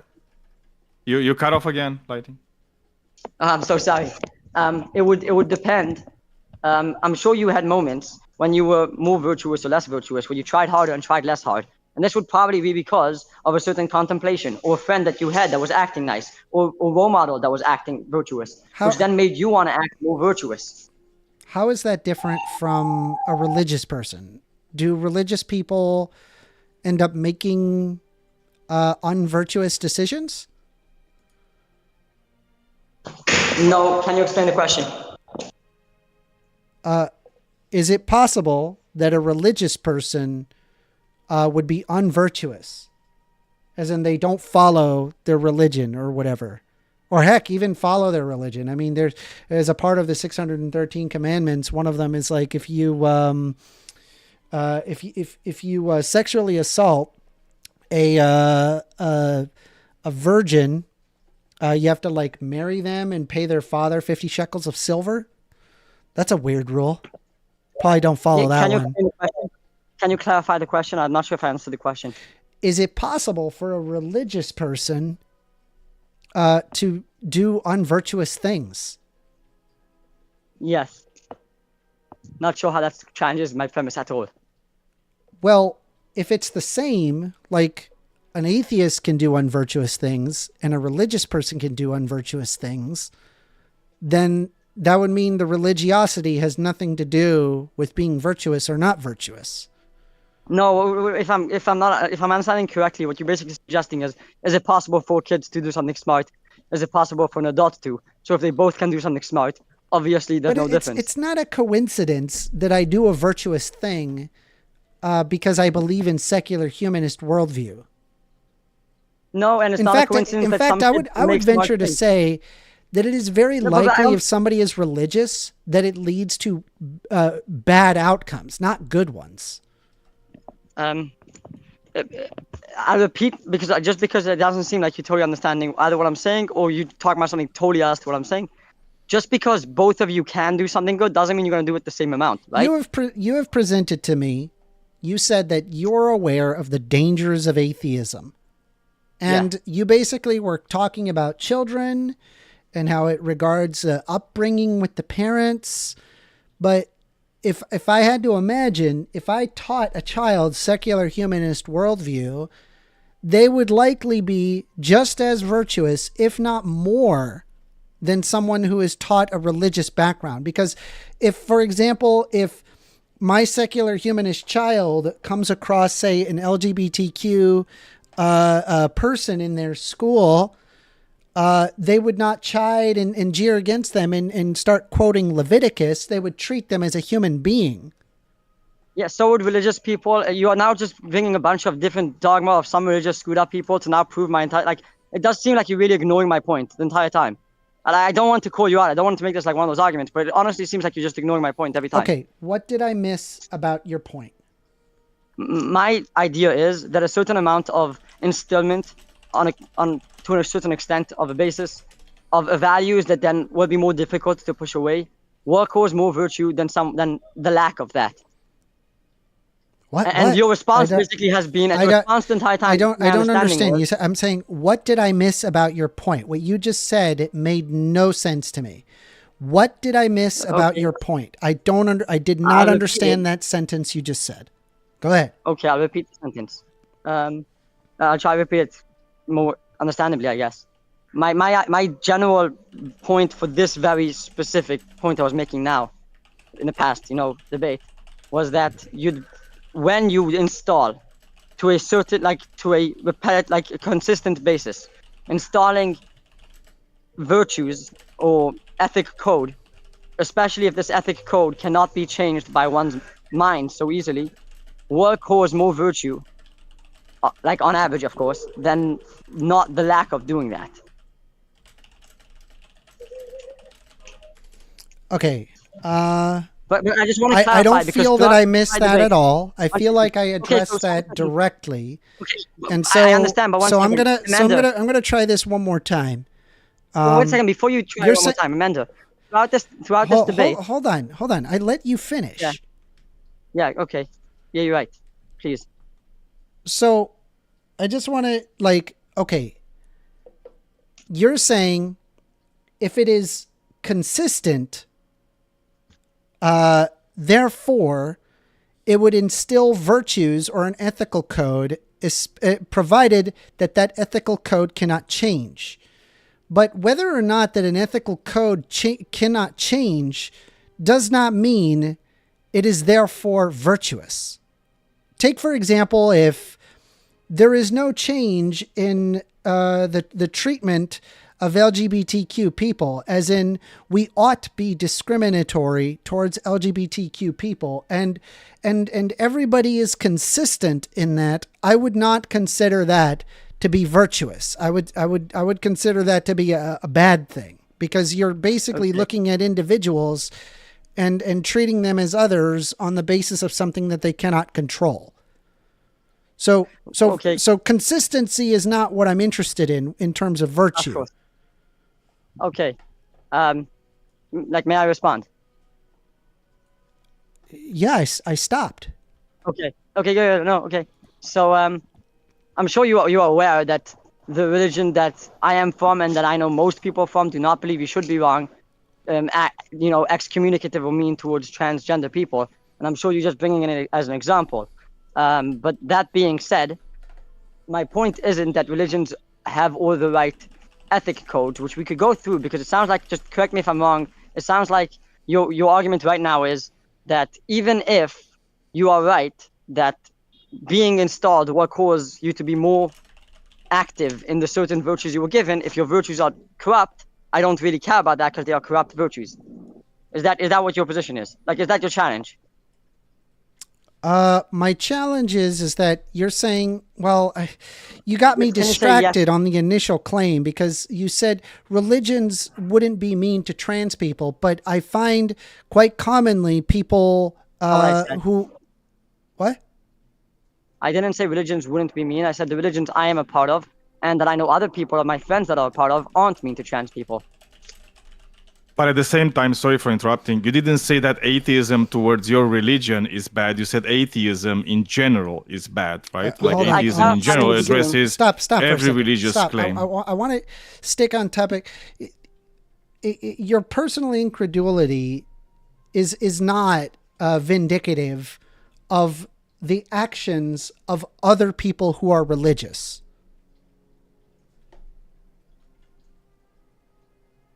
I'm not really... Is your point that therefore religion is still bad because other people who are religious are also bad? I'm saying many people who are the people that are anti-LGBTQ, the overwhelming majority are doing so on the basis of their religion. Right. It is an overwhelming majority. And so I don't find it to be particularly virtuous to be discriminatory towards LGBTQ people. And so I guess I come back to the same problem that you bring up, the dangers of atheism. Right. And it is through the consistency of your moral grounds that leads to better outcomes. However, consistency does not mean that it is more or less ethical. You can just kind of be consistently ethical. So if anything, based off of everything that you have provided me, it does not appear that that there's a danger of atheism. In fact, I have turned it completely around against you. The danger is theism. Okay, so I would appreciate it if I first respond to your point, then I'll say, throughout this debate, I don't feel like you actually addressed my point as much as, correct me if I'm wrong, but I just want to get a yes or no, and I asked this already before, but I didn't get a yes or no. Just tell me if this is your argument. Is your argument that even if a drilling in of certain virtues might be successful, if it's a bad virtues, I don't care? Is that your point? Drilling of certain virtues? No, that is not my point. My point is Did you understand what I said your point was? Did you understand like the yes, way I phrased understood your what you point? said. Okay. I don't think it hits the nail perfectly on the head, so I'll try to clarify. Okay. If your consistent morals results in the discrimination of people, that results in a worse off outcome, not better. Therefore, the danger is theism, not atheism. No, I understand, but that really ignored my point. That's why I want to word it in my way, because you're ignoring my point. It No, seems like you didn't because I understand. asked you. No, I wrote down what you said. I have it here.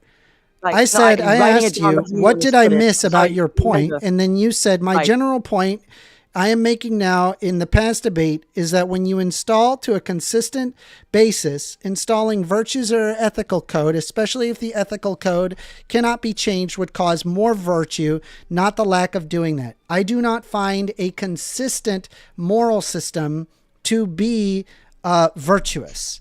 In fact, Okay, it is possible that you quite discriminate against groups of people, I understand what which you're would saying. lead to That's less why I virtue, clarified. not more.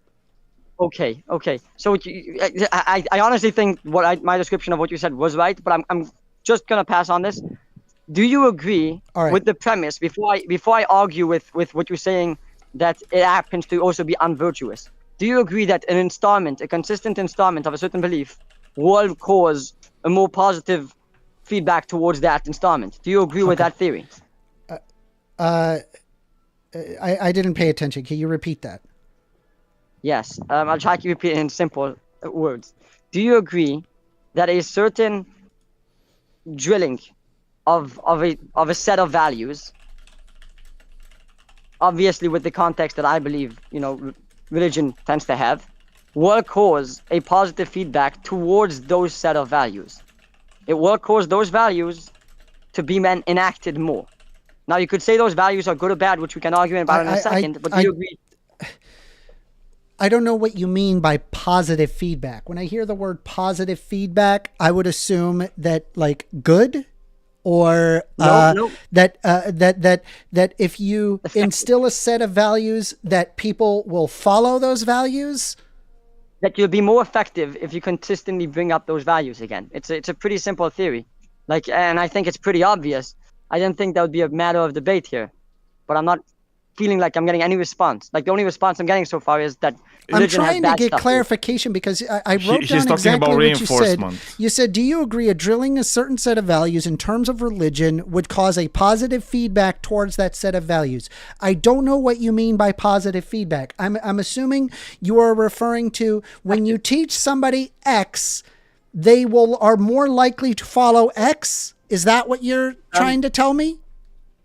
Yes, but I'm hoping yes, that is what I'm saying. What I'm saying is that a certain reinforcement, Yes, as in if you drilling it reinforce again and again. rules to a child, they would likely follow them. Okay. Right. Do you agree with that? That a certain, Yes. even Yes. adults, Children even are adults, very easily malleable. even adults. If No, adults it's harder continuously as an teach adult. some- Adult often Right, but do you have think preconceived worldviews and may not listen to a drilling you? set of values. But it is possible. Sure, it can happen. Again, it's not my point. No. My point is, if you yourself drill to yourself, if you yourself continuously bring up your set of values, continuously meditate on your set of values, you are going to be more effective in those set of values. Whether good or bad, that's going to be a more positive. It's going to cause more of what you want to achieve by drilling it in. No.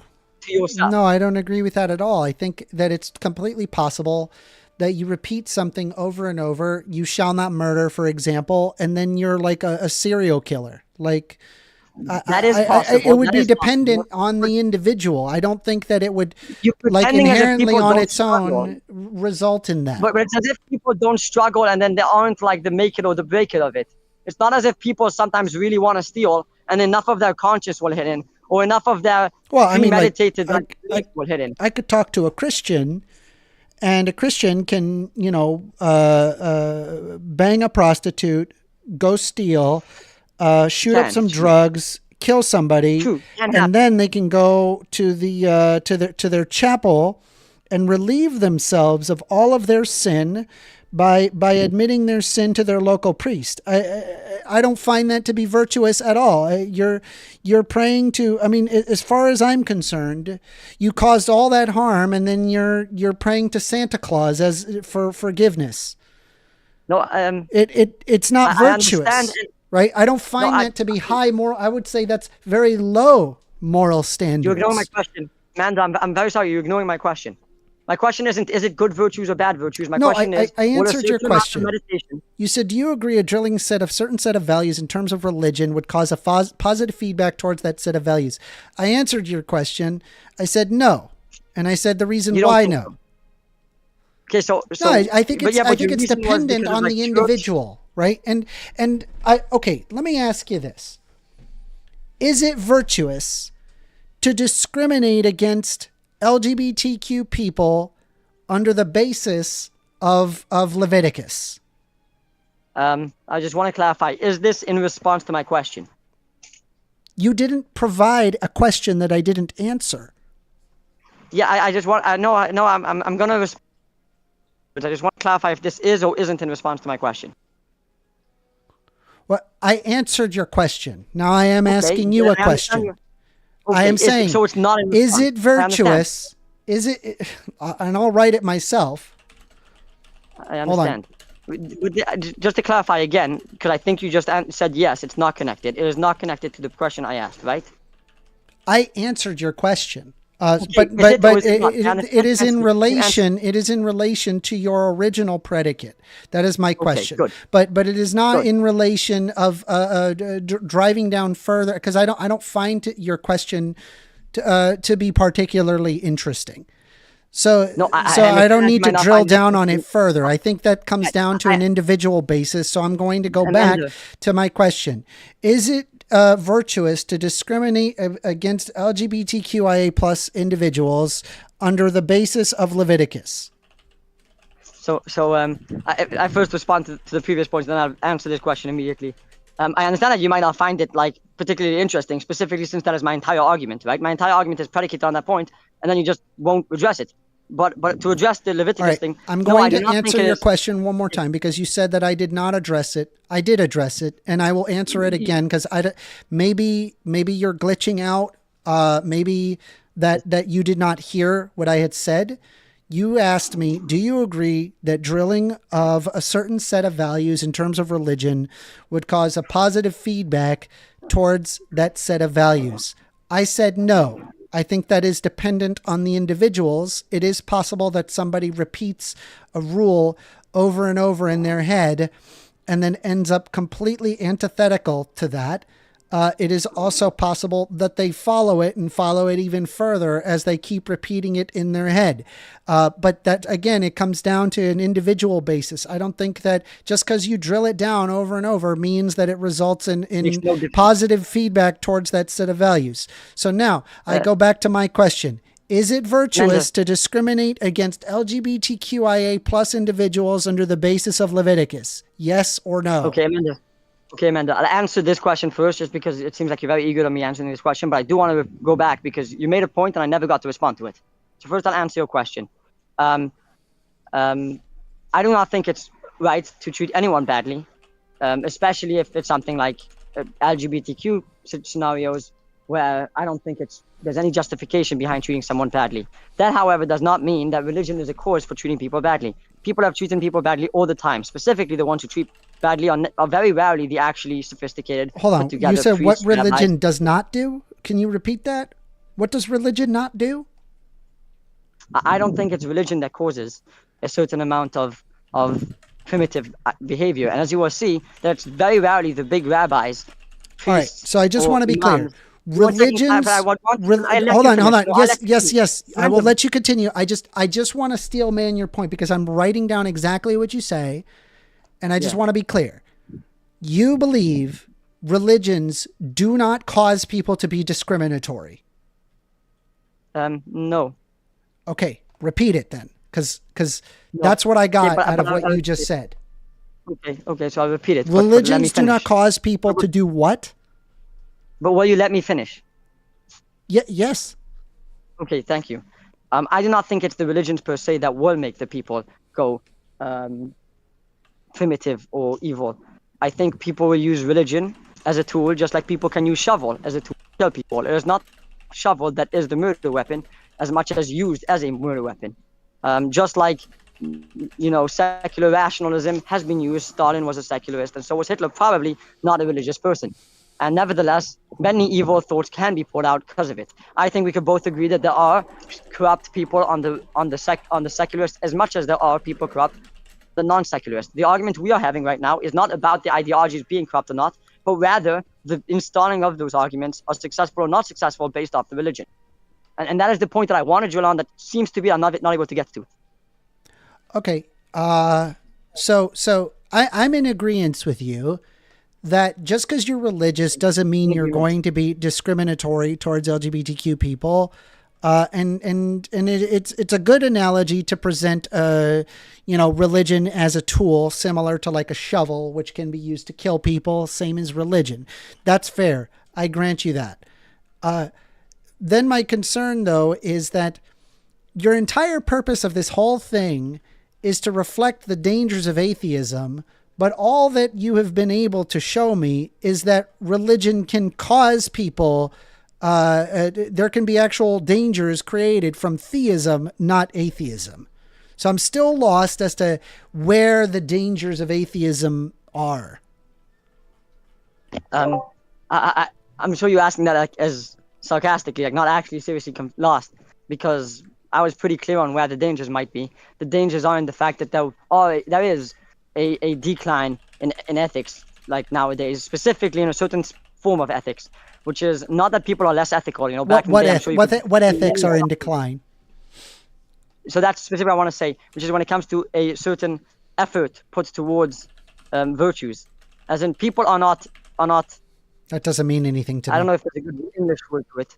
I don't know if there's a good English word. I'm trying to think of a good way to phrase it Englishly, like in English. Although people are not unvirtuous, as in people aren't evil, or people won't be doing what they used to do back in the day with going out of their way to be evil. However, people are much less out of their way to be virtuous. So people will work less hard to be virtuous nowadays as they have probably in the past. Or specifically, you'll see this with atheism. Charity is lower, adoption is lower, and so on. That I think is an obvious reason behind that would be the fact that there's a lack of contemplation and meditation surrounding their virtues.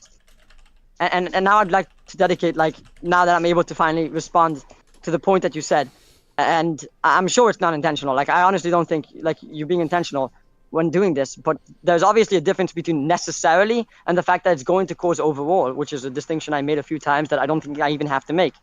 Obviously, it is possible that someone contemplates his thoughts and nevertheless still becomes evil, still rapes, murders, or does whatever is wrong. My theory is, or at least so what I do think religious is common sense. people.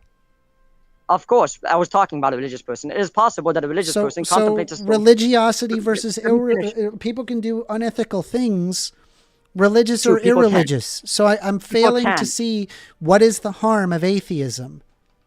Do you not understand the fact that it's possible that a certain inaction will enhance or decrease a certain virtue? Is that possible? And nevertheless, it is possible for people still to be bad, but it will still decrease? Yes, but just because the problem is we fundamentally are disagreeing what we consider to be virtuous. And also, I don't believe that there exists a concept such as evil. I think that there exists a concept such as not beneficial for humankind, and therefore would be bad. But I remove myself from the idea of evil or godly, I guess. Right. So you said that we fundamentally disagree on what is virtuous. I'm not sure where you took that from. So far, there was very few arguments on what we consider to be virtuous or we disagreed on. Almost everything that you thought was not virtuous, I agreed with you on. So I'm not sure where you took that from. However, for example, you said it's not virtuous to discriminate against LGBTQIA plus individuals, but it is overwhelmingly, that religious people are the ones that are discriminatory towards LGBTQIA plus people.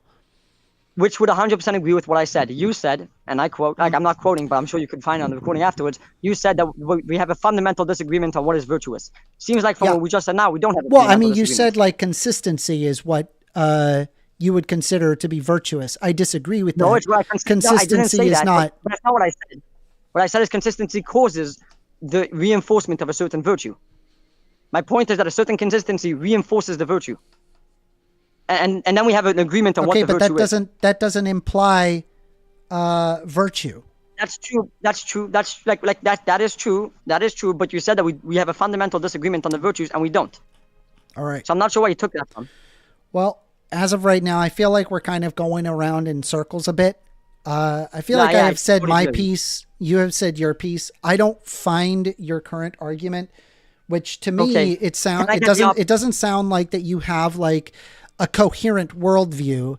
It just seems that you're trying to ad hoc yourself into like believing that, God, like believing in God will lead you to a more virtuous life. However, it is quite often that the exact opposite is the case. And really, this doesn't really indicate whether, like, what are the dangers of atheism. If anything, I seem to have elucidated the dangers of theism, not atheism. Okay, but so I'll take the time to respond. I will explain the dangers of theism. I thought it was pretty obvious from this point what the dangers of atheism is. The dangers of atheism is that it will cause us, and I actually have said it clearly, that the danger of atheism is it will cause a certain decline in a certain aspect of virtues that we could both agree on are important. And then we could go into an argument of whether that's not the case. That's what you think, and I disagreed with it. But you just claim as a fact, like we came to the conclusion, oh, you were right, and we didn't. That is lying. Which I think, I don't know if you agree on this, but I think lying is not virtuous, right? Being mistaken is not an indication of intent. I am writing down exactly what you have said, and you are now basically trying to poison the well in saying that I am lying. When I have been nothing but polite to you. I have not interrupted. You have interrupted multiple times, and now you are telling me that I am the one that is lying to you. Okay, no, I understand. The reason, as much as I haven't personally called you a liar, what I said is that would be considered lying. But I do understand that was a certain, attack. And I do not mean, necessarily to offend you. What I was saying is, specifically because it's getting irritating that you're not ever addressing my point or actually saying my point properly. I addressed your point multiple times.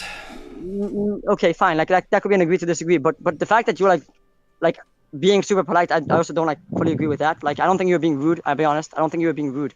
But cutting off has happened, and a certain it's not like I'm not enjoying the debate or I'm being absolutely pissed by the debate.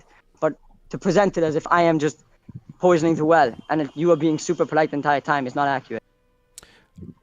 Okay, so going back to it, what exactly are the dangers of atheism? And at this point, I would not reference that there is more consistent virtues, because every single branch that we've gone down regarding this, where it is consistent on basis, that does not imply virtues that you ought follow.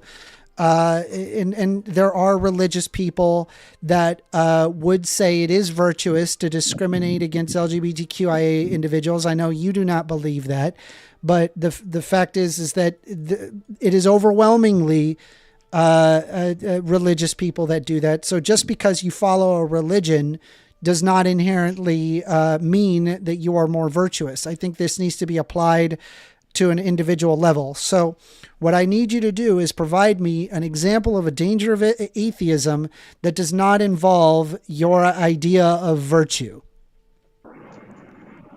That does not involve my idea of virtue. Can you explain why it cannot involve my idea of virtue? Because we have gone down that branching path, and I'm curious if you have anything else. Is this the only contention that you have regarding the dangers of atheism, or are there more?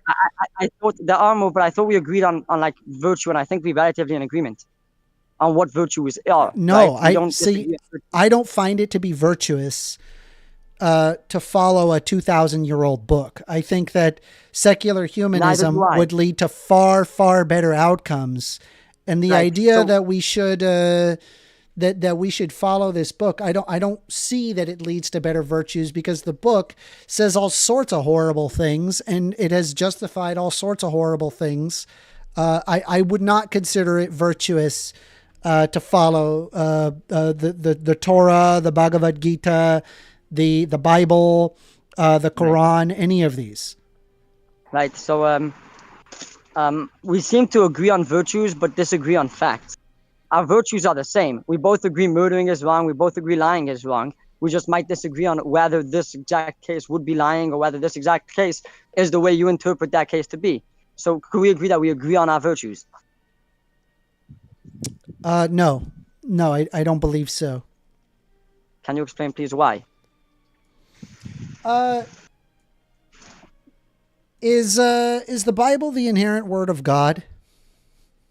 I think so, yeah. Okay. Should we follow the Bible in what it says?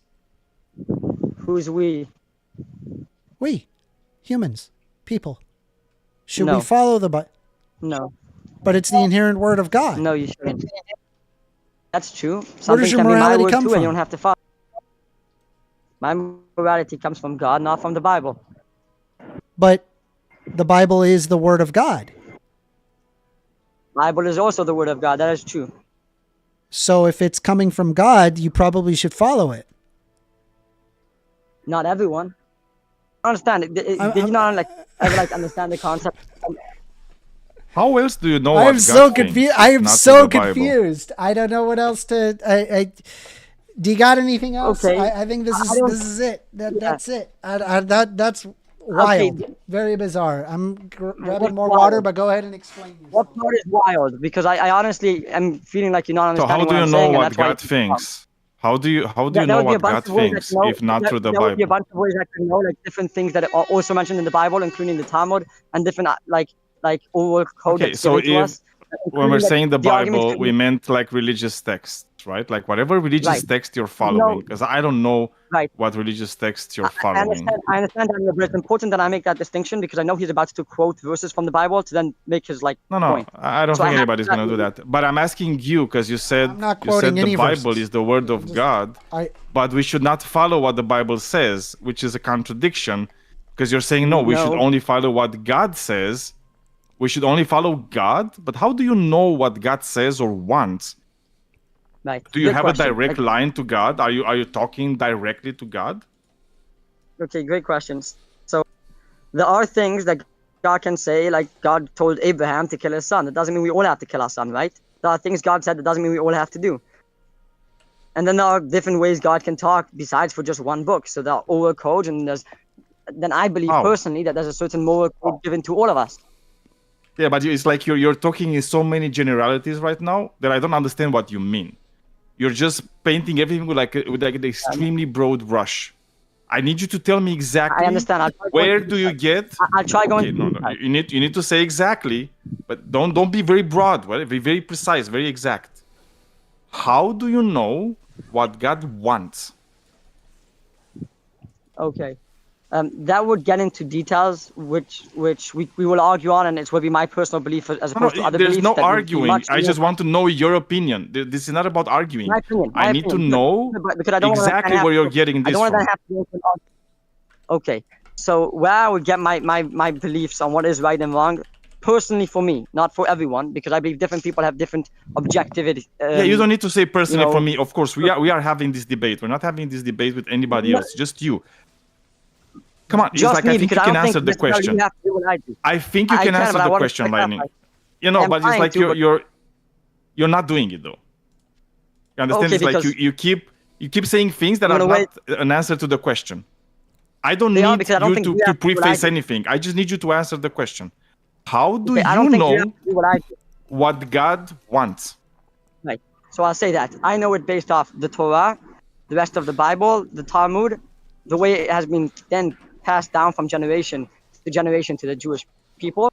And then, because of the inherent moral compass God gave into every single human being.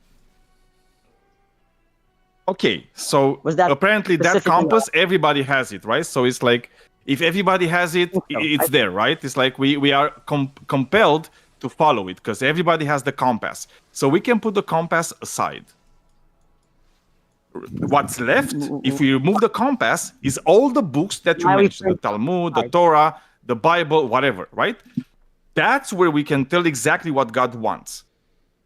But regardless, you said we shouldn't follow those books. So what should we follow? Just the compass, and that's all? Follow all of it. So that's no. There are parts of the Torah and the Talmud that we should follow. So, for example, when it says, how do you tell which parts you should follow, and how do you know which parts you should follow from which parts you shouldn't follow? The same way we know a good statistic to a bad one, common sense. Well, common sense doesn't mean anything. Common sense is just another way of saying whatever you feel it's good, right? So we're going to feelings, not to facts, okay? Because do you understand? No. It's like I need you to understand what I'm saying first, right? Before you're telling me if I understand something, because I understand more than you think I understand. Okay. I'm sure you what do. I care about an objective way of telling which parts of the Bible or Torah or Talmud or whatever other book I should follow, because those are the thoughts and intentions of God, and which I shouldn't, right? Objective measures. If you're saying, well, it's just common sense, well, common sense doesn't mean anything. Common sense doesn't mean objectivity. Common sense, by definition, means subjectivity. And I don't care about subjectivity. So what objective ways do you have for determining which parts of these religious texts we should follow because they're the will of God and the word of God, and which we shouldn't? I'm not. Can I repeat your question to see if I understood it? I mean, the question was pretty simple, but yeah, go ahead. I'm not really sure if it was like I'm not sure if I understood it. That's why I'm asking. Go ahead. Yeah, of course.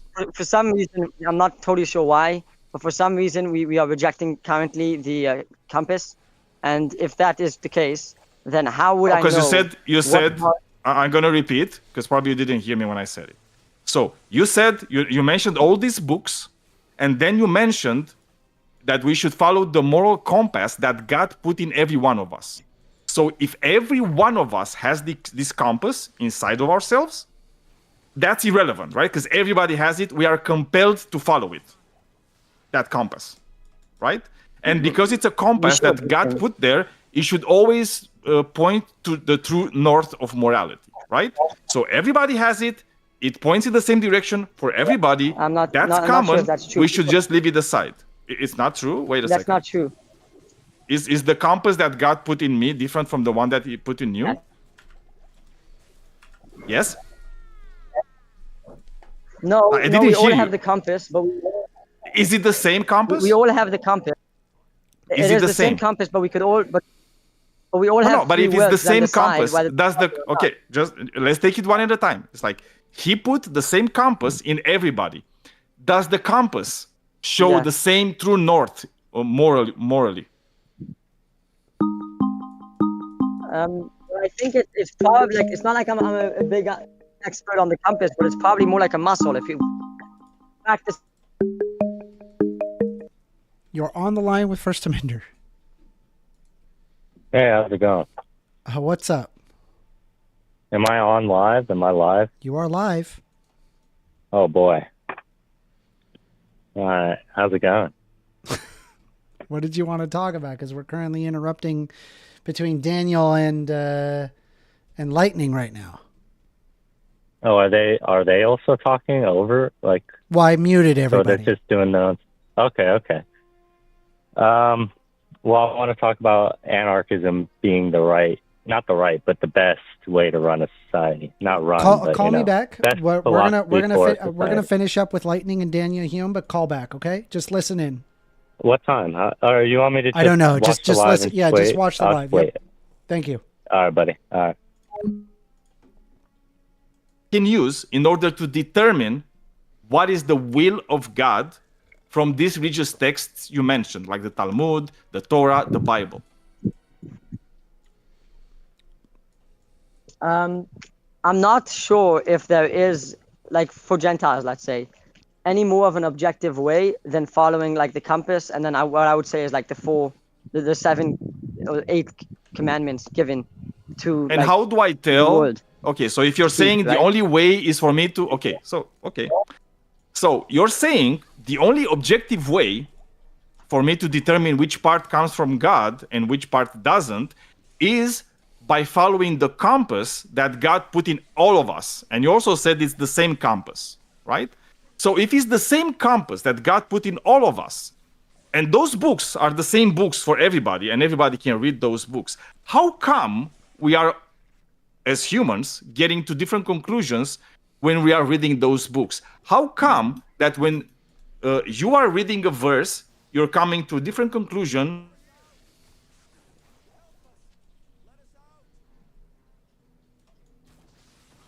What happened? Can you guys hear me? Did I lose connection, y'all? Oh boy. Can you guys hear me in chat? Hopefully. Chat, can you guys hear me? Something do be going on. I don't. What happened?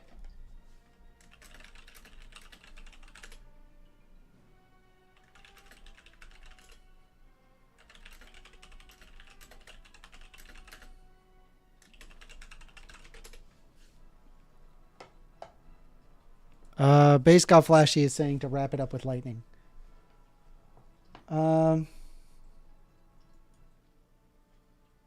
Going in circles shorter. Okay, nobody can hear, it turns out. All right. Yes, we can hear you, but not Dan or Lightning. Very strange. Okay, I am happened? back. Very strange. I don't know. I love Discord. I just left and joined the. Yeah, Discord is just Discord. amazing. Welcome to Discord. I don't even know when so things stop. Based on what I heard Lightning say, he said that you follow the Bible or the Torah or whatever book you want to pick, but you only follow the verses that make common sense. That's and the common sense is from the moral compass that God put in us. Well, that's not really different. So that's not really make different. sense. Hold on, that's not really different from just secular humanism, then. Because all of those make common sense, right? If your basis of it is not God but common sense, then I think we'll be more in agreement than disagreement. Okay, so let's say that's true. That would still not be the same because of the culture of reinforcement and the general culture coming around it. Nevertheless, that isn't what I said. Happens to be it's not what I said. There are ways to determine.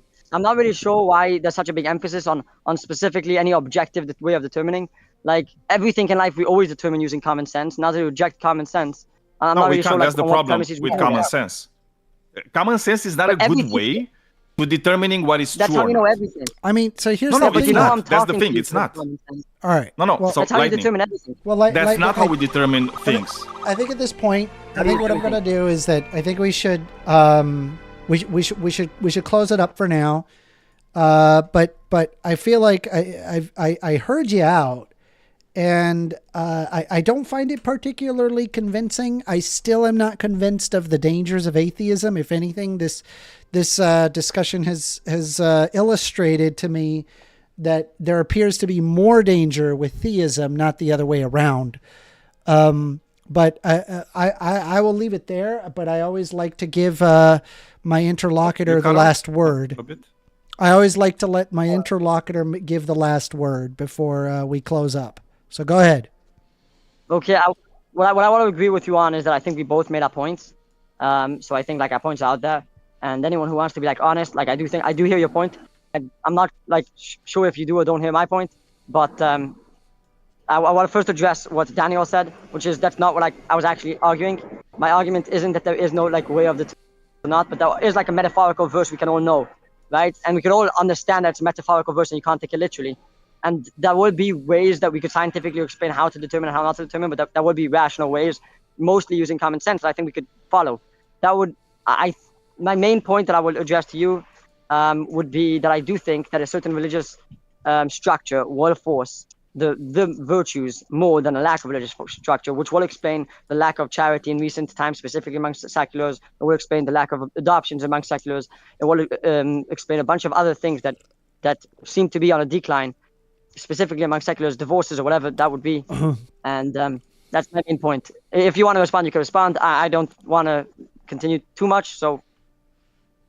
Yeah, I mean, I'm going to give you that last word, and that'll be it. Appreciate you for joining, Lightning. Hope to see you next Thursday. Great. Right, I hope to see you. By the way, you saw that? How you left? I'm here. Still here. Right, so I apologize if I got aggressive when I was getting to offend you when I said that lying is wrong. Well, implying that I'm a liar, not saying that I'm wrong. And I would not be upset liar, about that. It's calling me a liar, I understand. I'm not a big fan of that. I understand. So I wasn't calling you a liar as much as I believe that certain misunderstanding.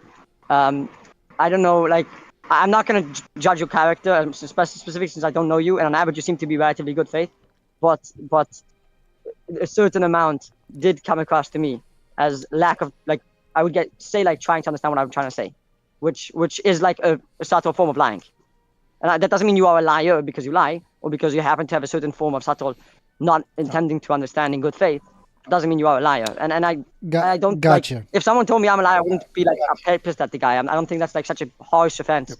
And if it is, I won't do it again. But yeah, I just want to let you know I am no liar. I will tell you. No, I understand. Okay. Anyway, we're gonna move on. Okay. Okay, fine. By the way, Amanda. What's up, Daniel? You know that Google has a new AI feature, right? Does So I just Googled.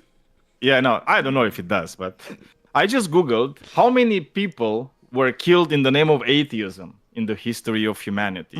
And apparently there's no people that were killed in the name of atheism for some reason. If I was going to be I think there's more than 0 people killed in the name of religions. If I was like going to be like as honest as with myself as possible, I have seen people who are not religious go after religious people specifically for being religious.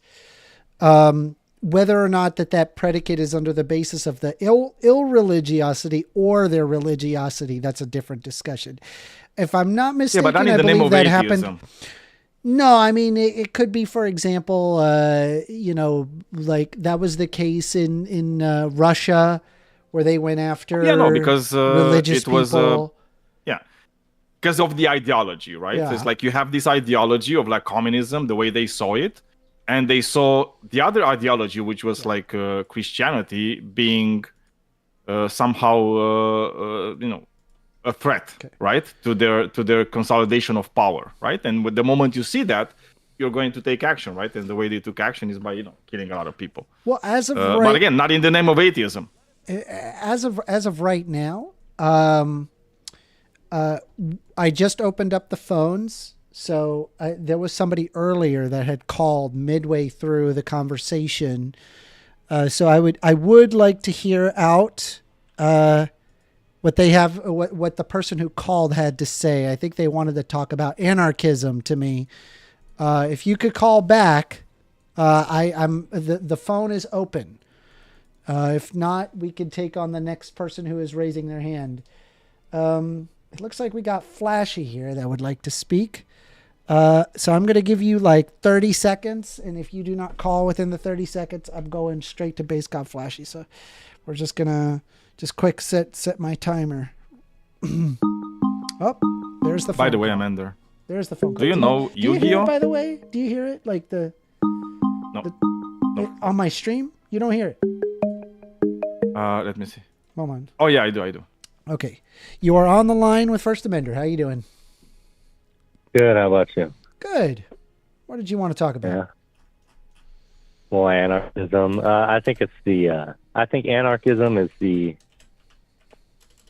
I think it's the philosophy that will work the longest and the best for a society. Anarchism And I will think work it's the long. goal. I think it's the goal.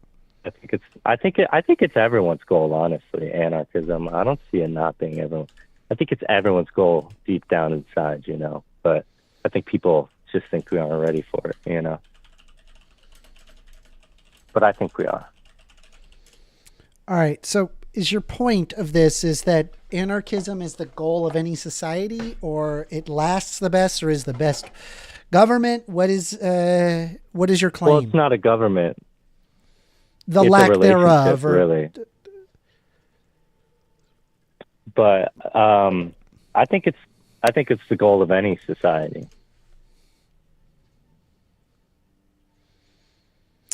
okay. So if your claim is anarchism is the goal of any society, I'm going to ask you to define what is a society to you? What is a society? Yeah. Well, it's not really a society either. It's nothing. It's just that's the wrong word to use. It's just a relationship.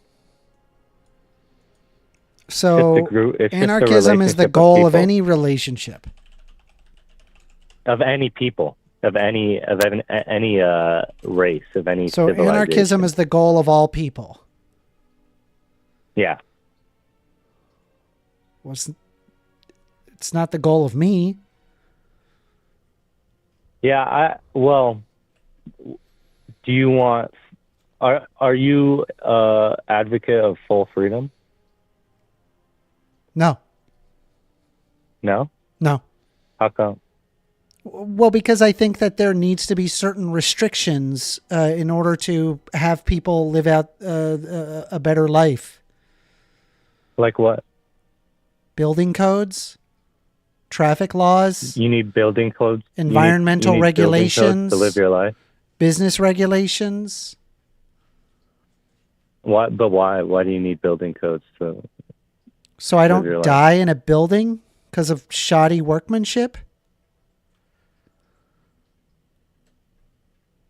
Well, why can't you just do that why can't you do that in an anarchist society? I don't know.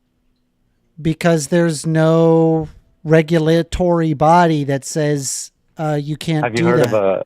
Oh, I'm sorry. Have you heard of a governance? Yes. Do you know what is it? What a governance is? Yeah, what is a governance?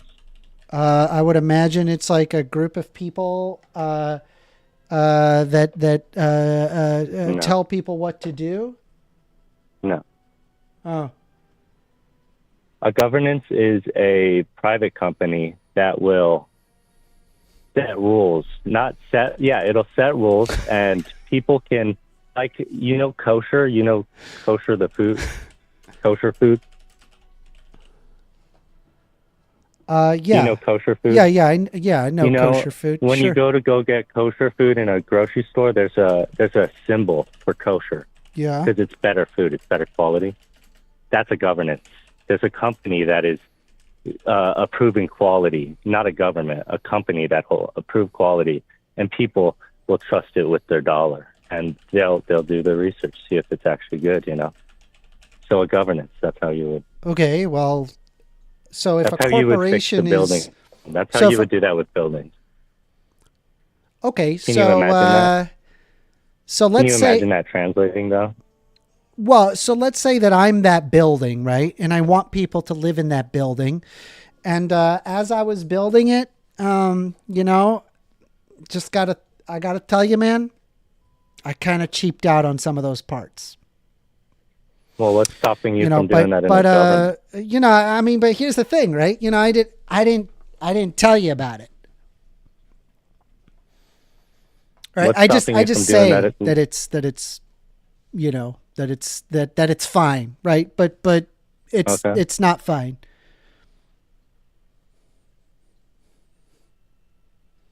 Yeah, what's stopping you from doing that right now with building codes? What's stopping that? Well, there's a government and regulatory bodies that do not let Yeah, you it's the sell a same thing house with a government. or a Same thing with a building. government. Huh? It's basically the same thing. It's basically the exact same thing with the governance.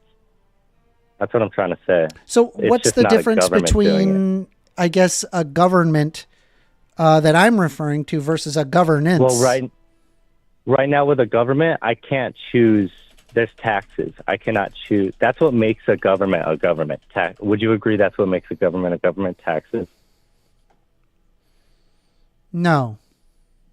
Well, what makes a government a government? Do you know what the definition of government is? Sure. I mean, I would just apply What is it? a colloquial definition of government. I mean, it would be What's the definition? It's a system or a group of people that governs an organized community, generally a state. Oh. Mm-hmm. And then what's the definition of govern? Governance. No, govern. You said you're governed. In your definition I of already governing, defined it. you I use said govern. it's a system or a group of people governing an organized community, generally What's a governing? state. What's the definition of governing, though? Governing? Okay. Yeah. You see how that's kind of a loop there? Having authority to conduct policy, actions, or affairs in a state, organization, or people. Okay, authority is a big word right there. No, I would think so. What makes What makes a governing body have authority over people? A gun. Force, typically. No. I could have a gun. True, but the goal is specifically the monopoly of force. It's taxes, bro. It's taxes. No, I mean, I guess taxes can be involved. I mean, they own the dollar and then they inflict taxes. That is how that's every society right now. That's what makes them a government. It's taxes.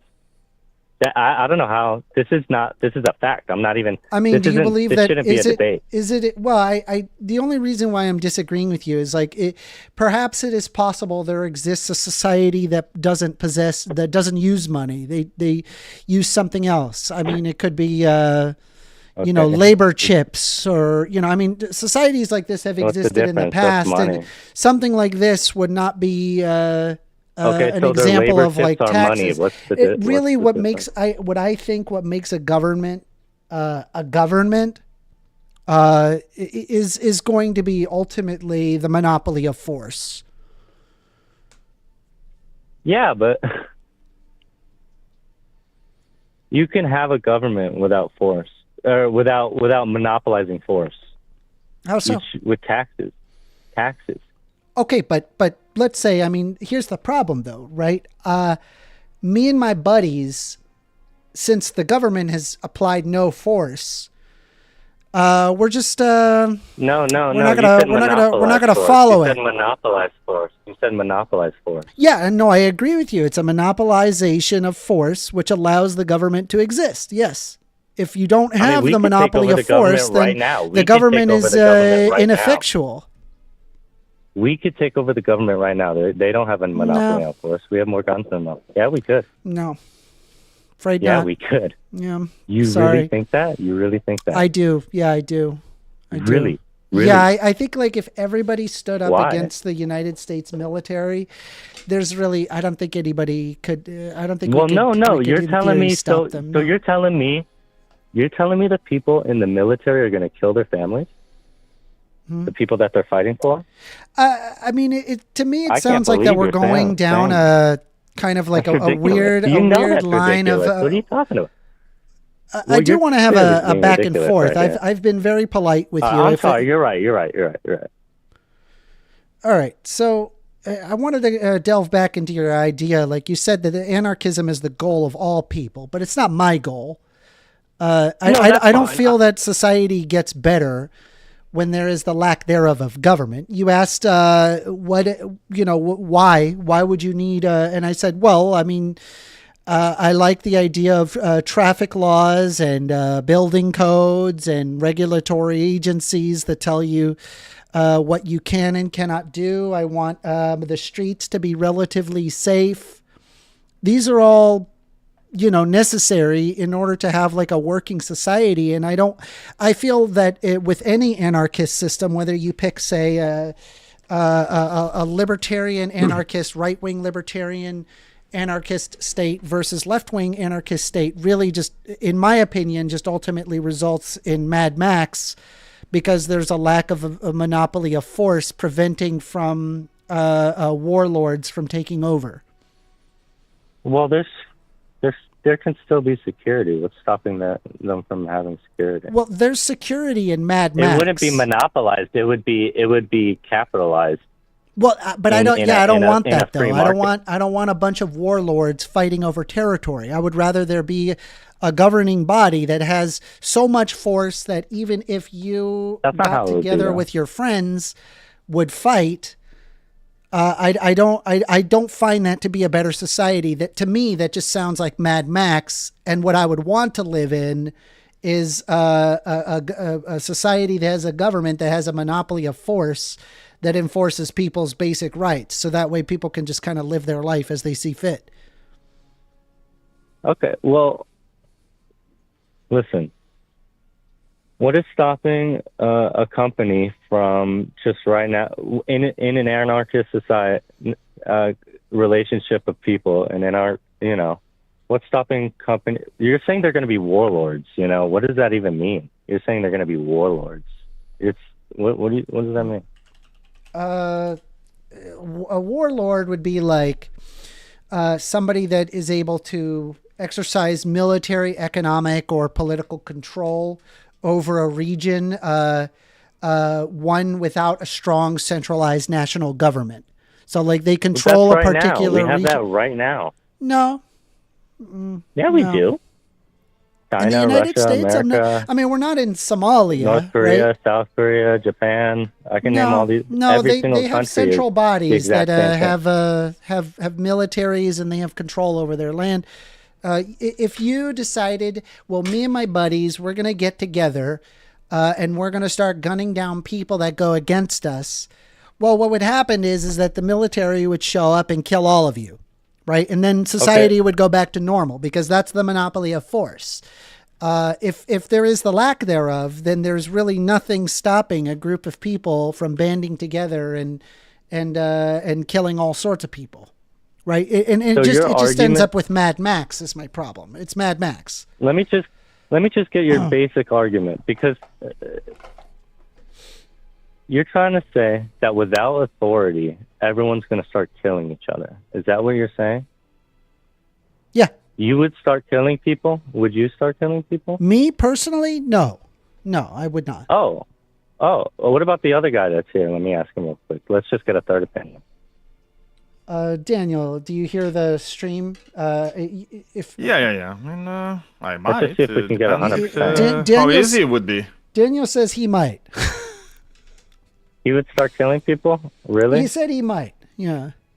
Really? Depends, but he says it depends. If need be. Really? Yeah. Okay, what is it? Also, I know people that would certainly do that. Daniel says he knows people who hesitate certainly would. Can you hear him? I don't know if you can hear him or not. I don't think you can. I can hear him. I don't think he can hear me. Yeah, because Daniel, you can? Yeah. Oh, perfect. Oh, you can hear him. Okay, yes, good. I know people that would have no problem I can't hear him. in Hold on. that. He cannot hear you because he's calling in. But I don't believe him. He's not gonna start fucking killing people. Oh, can I curse? I'm sorry. Well, I mean, it's an 18+ show, so Okay. I suppose there's so an amount sorry. of. But yeah, I mean, keep it to a minimum. I am sorry.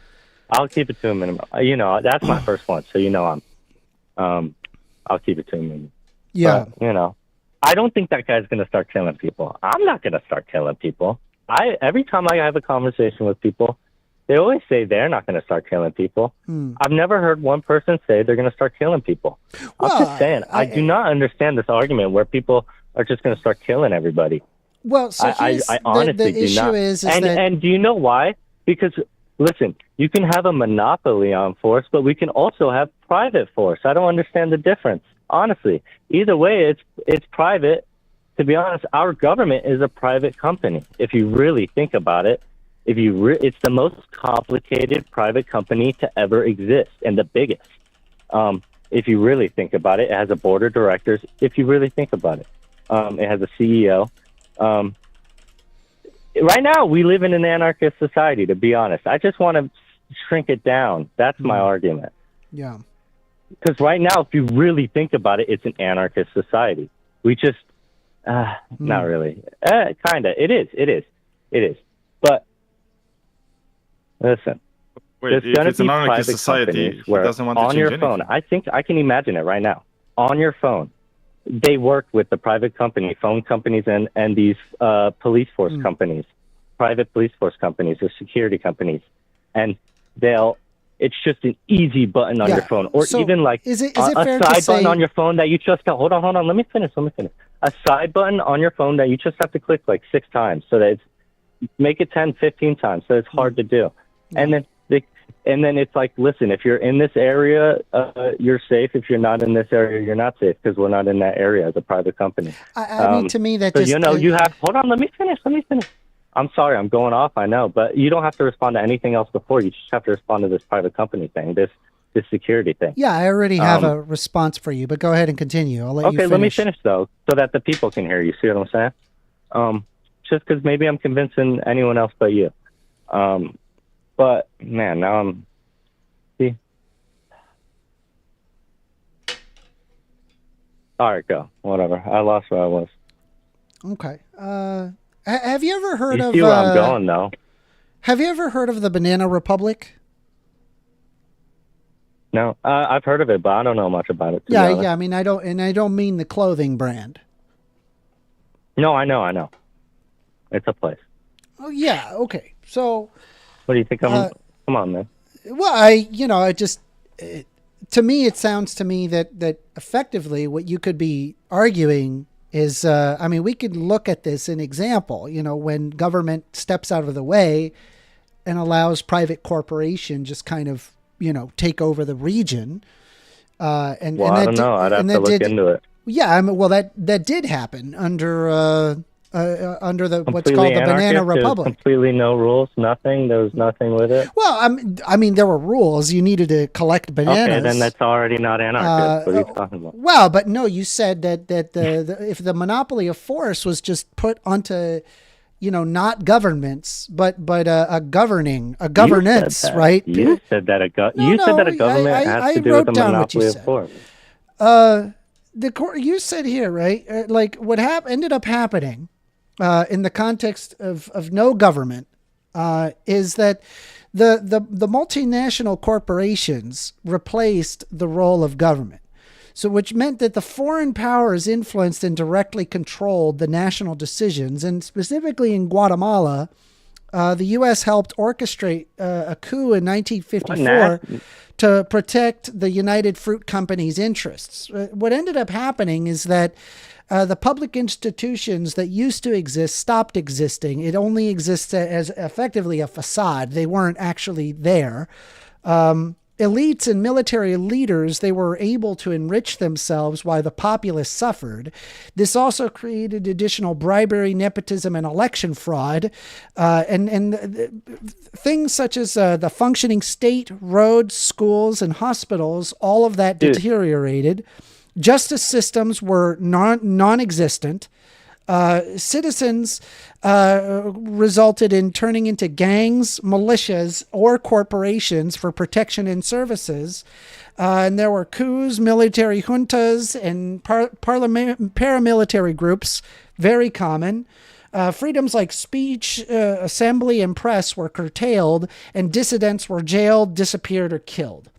In this instance, right, by having this lack of rules thing, a lot of people, they like to think that means freedom, right? However, under the Banana Republic, the exact opposite was the case, because in the absence of a legitimate functional government, power consolidated to the hands of the violent, the rich, or the foreign. And without the rule of law, people weren't functional free. Government? I'm sorry, you're going off. What do you mean legitimate functional government? And absent of a legitimate like if I had to imagine, right, like the United States government is likely much more legitimate, much more functional than a private corporation. I understand that. But that's what you used to explain this. You didn't say no government.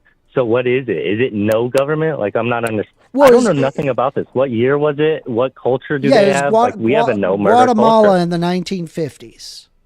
Right. It basically resulted in an anarcho-tyranny. It was an anarcho-tyrannical no rule. Internet, no technology. I'm not saying this.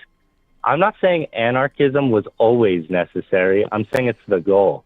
All right. Well, I'm I mean, saying in it's this and I think instance, right, there now was we no can do it with monopolization technology. of. I'm saying now we can do it with technology. I didn't think we could do it in 1950s. Of course not. That'd be ridiculous. It was All right. not a bunch of racists back then.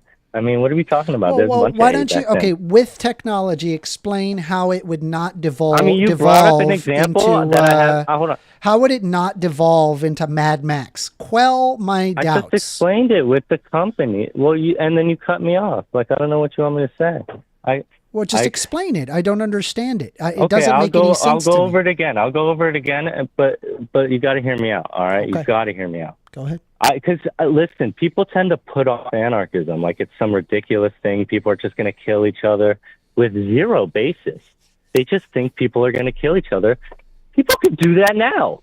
I could go kill everyone if I want, and everyone else could do the exact same if we really wanted to. I don't understand. I understand there's incentive with laws and stuff, but there's incentive in anarchism too, because I could kill you if you try to kill me. You understand? I mean, self-security is nothing right now. Nobody cares right now. You walk around the street, I guarantee you're not looking around to see if there's anybody that's going to mug you, ever. I don't. Honestly, I've never experienced anything. It's very safe. But in an anarchist society, carry a gun. I don't know what you want me to say. Carry a gun. It's going to be very hard to commit any crimes if everyone's carrying a pistol. I'm just saying.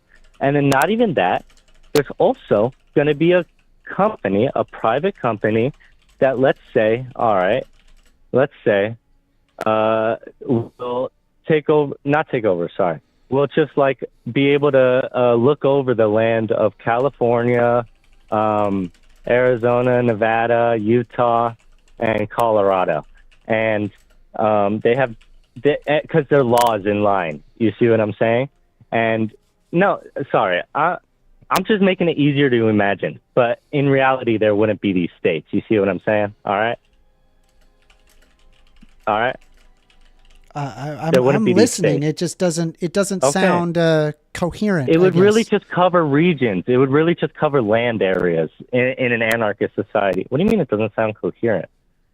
Yeah, that's correct. I mean, to me, it sounds to me that you are describing Mad Max. What? What are you talking about? I just described. You're telling me everyone's just going to go around killing each other. Well, maybe not everybody, but groups of people. Okay. I mean, well, here's the thing, right? You just said that, in an anarchist society, go ahead and carry a gun. It's hard to commit a crime when everybody is carrying a pistol. So already, right, if by everybody being armed, this necessitates that more violence will occur. What? And so that is equivalent. Yes. Yeah. By having more guns, this results in more potential interactions that lead to a violent outcome. What makes you say that? So, statistics, the stats show that to be the case. So if the problem is well, we could look Can at. I see the stats? Yeah. I mean, there's like in the United States, there's more guns per person in the United States than there is any other European country, and lo and behold, there's more gun violence. But again, I don't find it to be a better society to that everybody is walking around carrying a gun in order to prevent crime. Because here's the problem, right? Not everybody. I don't believe that a better society is reached if every individual can be judge, jury, and executioner. I would imagine that the monopoly of force should be left up to a government that establishes That's not how I imagine an anarchist rights. society, by the way. Well, I asked you to explain yourself, and you said in an anarchist society you carry a gun, and it's hard to commit a crime when everybody carries a pistol. I don't find that to be. I don't find that to be a better. Where everyone would actually want this to be only killing works if each you can other. hear me out. I don't find it to be a better society if everybody carries around a gun and is effectively judge, jury, and executioner. I don't find that to be reasonable at all, not even remotely. And it just sounds like Mad Max. We do that now. We do that now. No. Are you voting for these judges? Oh, well, why not? How come you're not voting for Wait, the judge? no, I didn't say anything trust your regarding president voting to judges. pick every You single said we judge? do that now. We don't do that now. Everybody can't carry Yeah, we around a do gun, that now. We do and that. you're Not not everybody, automatically judge, jury, and executioner just because you carry a gun around. A concealed carry permit Yeah, does but we not give try- you a right you to know gun what I'm- somebody down because you Okay. feel like you've been wronged.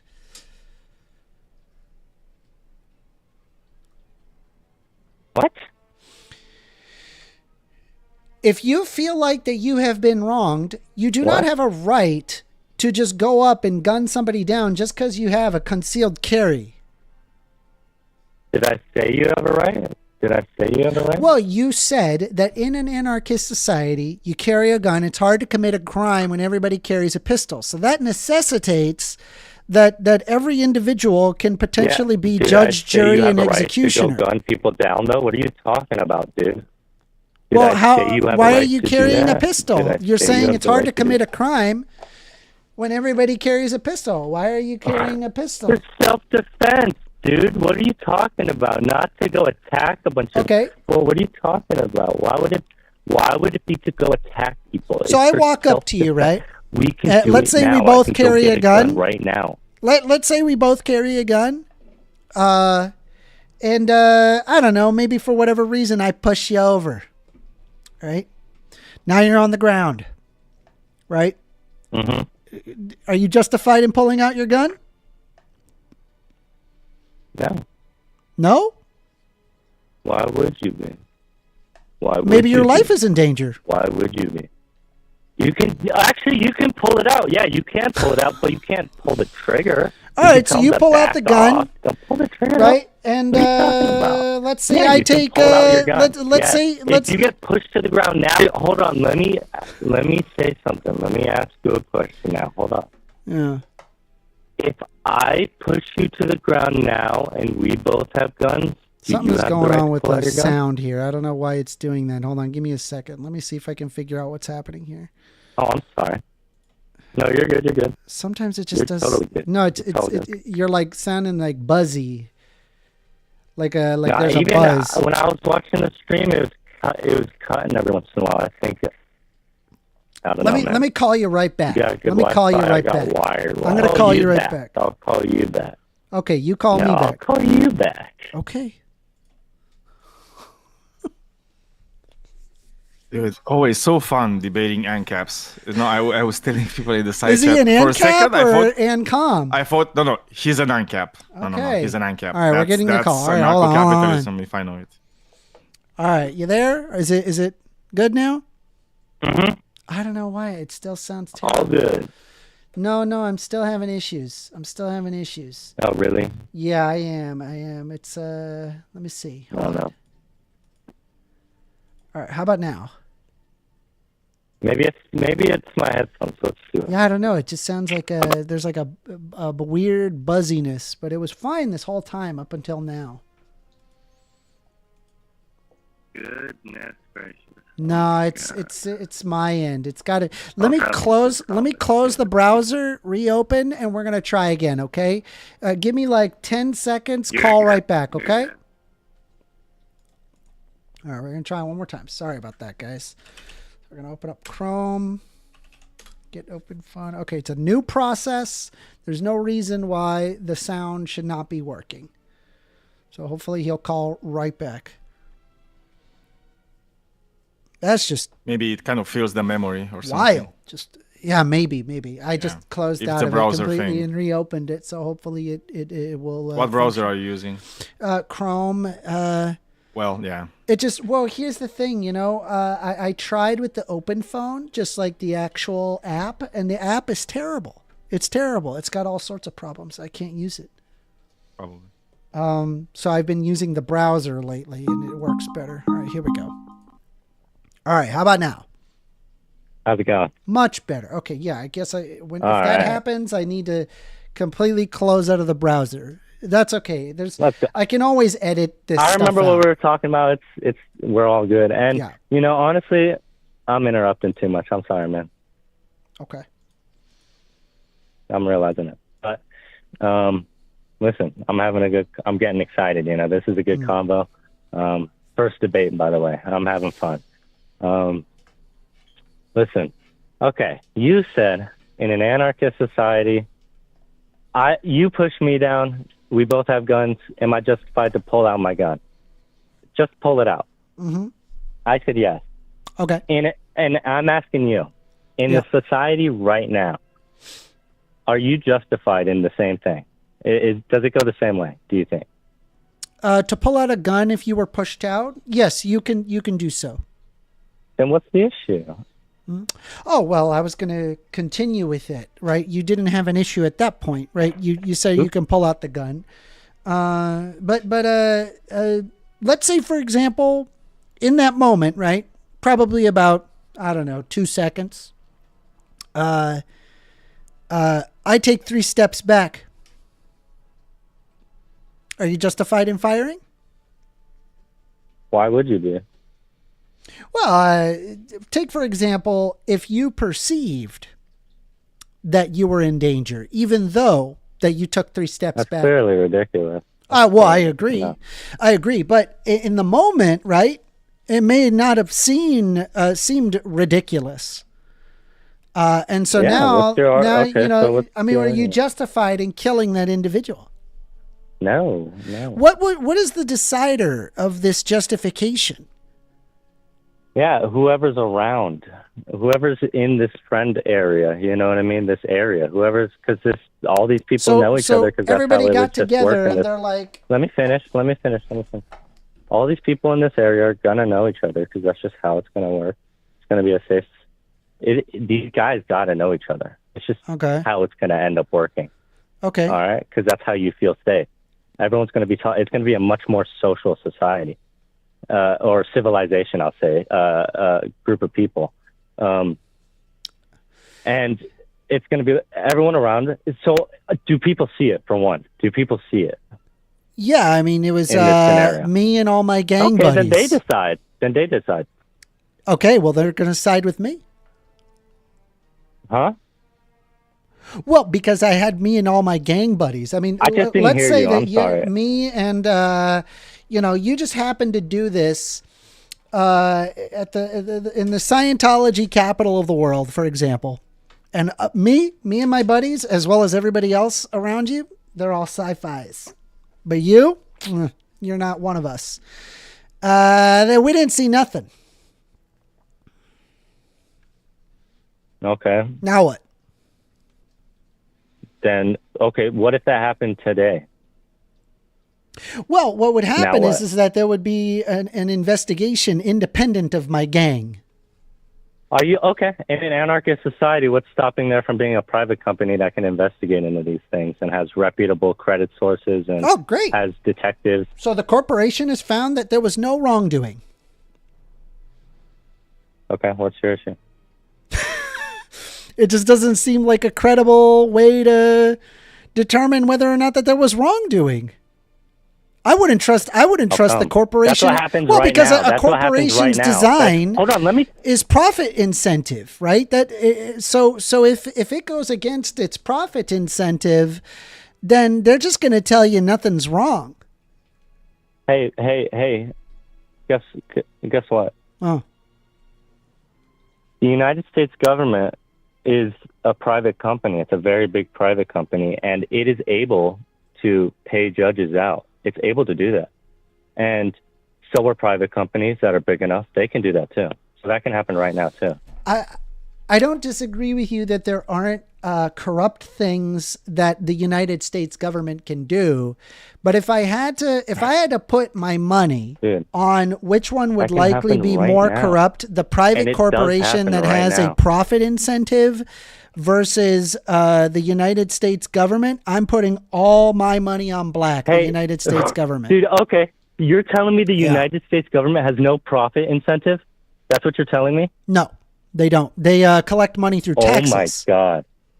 Oh my God. And they actually make their own money. Did you know that the United States government makes their own money? Yeah, the dollar is the biggest scam ever. I'm sure. It is. The Federal Reserve is the biggest scam ever. It really is. Yeah. You may want to read on the 2008 collapse. You got to look into this stuff. Oh, yeah, trust me. I've read a lot. I counted it. I counted it. You saw me counter that? I counted it. I'm slick with it. I got you there. I'm just messing around. I am goofing off a little bit. I'm sorry. But listen, you're giving me a bunch of arguments. All this can happen right now. I mean, again, like and you've admitted that it can happen right now. You've admitted it, and it does if you look into it. You just haven't looked into it. I have looked into these things. I don't put in any trust into a private corporation as I would into, say, the United States government. I think chances are in your favor that if you're referring to a justice system, that a private corporation will be largely incapable or apathetic towards the creation of a justice system than the United States government. So you're saying there's no corruption in the United States government? No, that is a straw man of my position. I never said that. Then what's your point? I'm a little confused on what I'm saying that the United States government has a vested interest in establishing peace among people, and the way that they do so. I'm trying to have a good faith conversation, genuinely. So I don't want. Yeah, I mean, it helps if you don't interrupt me, though. I know, but you're saying I'm straw manning. It's like people start to freak out. I'm really trying to understand. So just don't, I honestly don't understand. So let me know. I'm sorry that I interrupted too. Yeah, I mean, I just, if I had to guess, like, what would likely be a better justice system, a private corporation as opposed to the United States government, the United States government is going to win in that hand over fist, because historically speaking, whether or not we're talking about justice systems, certainly there can be corrupt governments. And I don't even disagree with you that the United States government can do bad things. But if you really want to derive down what would likely be far worse in terms of a justice system, a private corporation would probably be hands down very, very bad. It would be much worse than the United States. Why? Well, I gave you an example. The Banana Republic, historically speaking. Let me hold on. I asked you a question, but let me go real quick. Because I'm asking you why, but let me also clarify. You said, because I just want to clarify on one thing. You said history, historically. There's never been private. It's never been done. There's never been a private judicial. Actually, it has been done right now. It's happening right now, by the way. Because explain to me how the U.S. government is not a private company. How is it not a private company? Well, because you're talking about like the monopolization of force. Private companies don't have that. It is not a limited liability corporation. It is not a PLLC. It is not an SLLC. It is none of the legal bodies that basically makes a corporation a corporation. The United States government is actually what instantiates those rights, and a corporation also doesn't have a right to make its laws outside of its own bylaws and things that are specific within its own company. It cannot make, for example, federal legislation, nor is it allowed to make its own money. It is also not allowed to invade other countries. It is not allowed to create a military,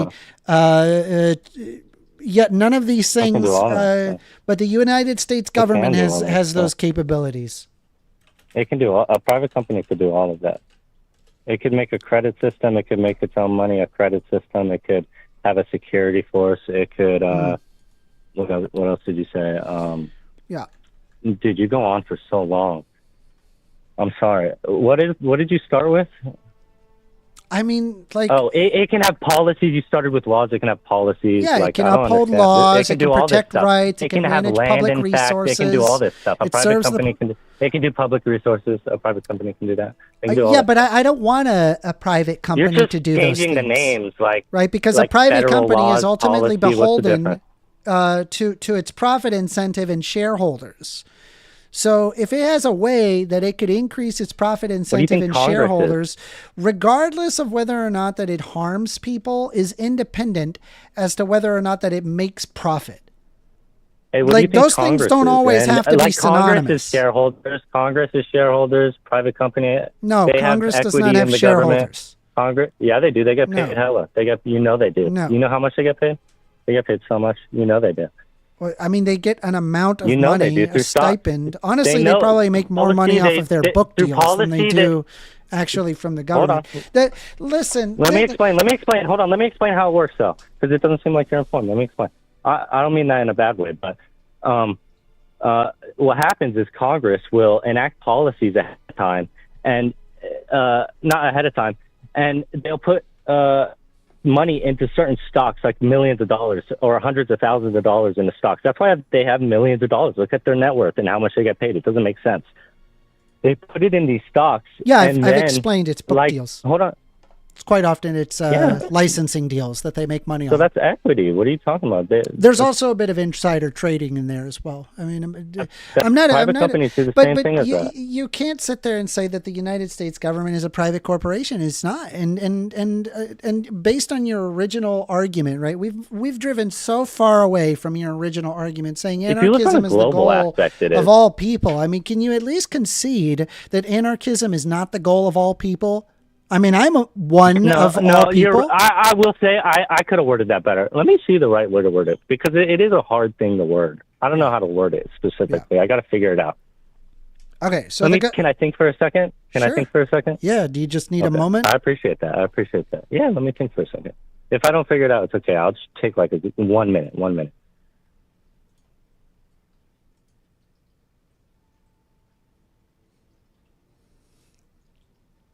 I think anarchy will lead to the highest rates in human evolution,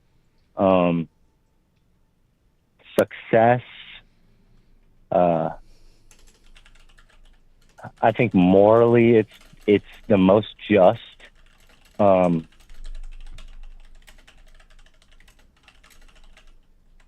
Yeah, I gotta write it down. I gotta figure it out because that's a minute, but. You want to talk about it morally? Would you like to?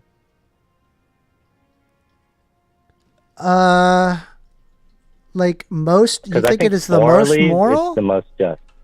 I think it's the most moral way you can run a civilization. It's hard to well, I mean, you had just gotten done with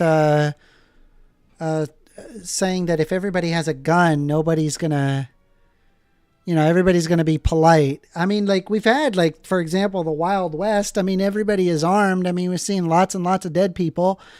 I just, they were all dumb. I don't find that, well, but I don't see how that's any different today. Like, I don't. But you heard what I admitted. I said it couldn't have been done in the past. I think it can only be done now because of technology. Listen, I don't see any difference if everybody has a gun then versus now. There would be versus cameras everywhere. By the way, everybody would have their own cameras. Yeah, but I mean, without I don't need to have cameras in my private domicile. I could choose to not have cameras just so I can kill people.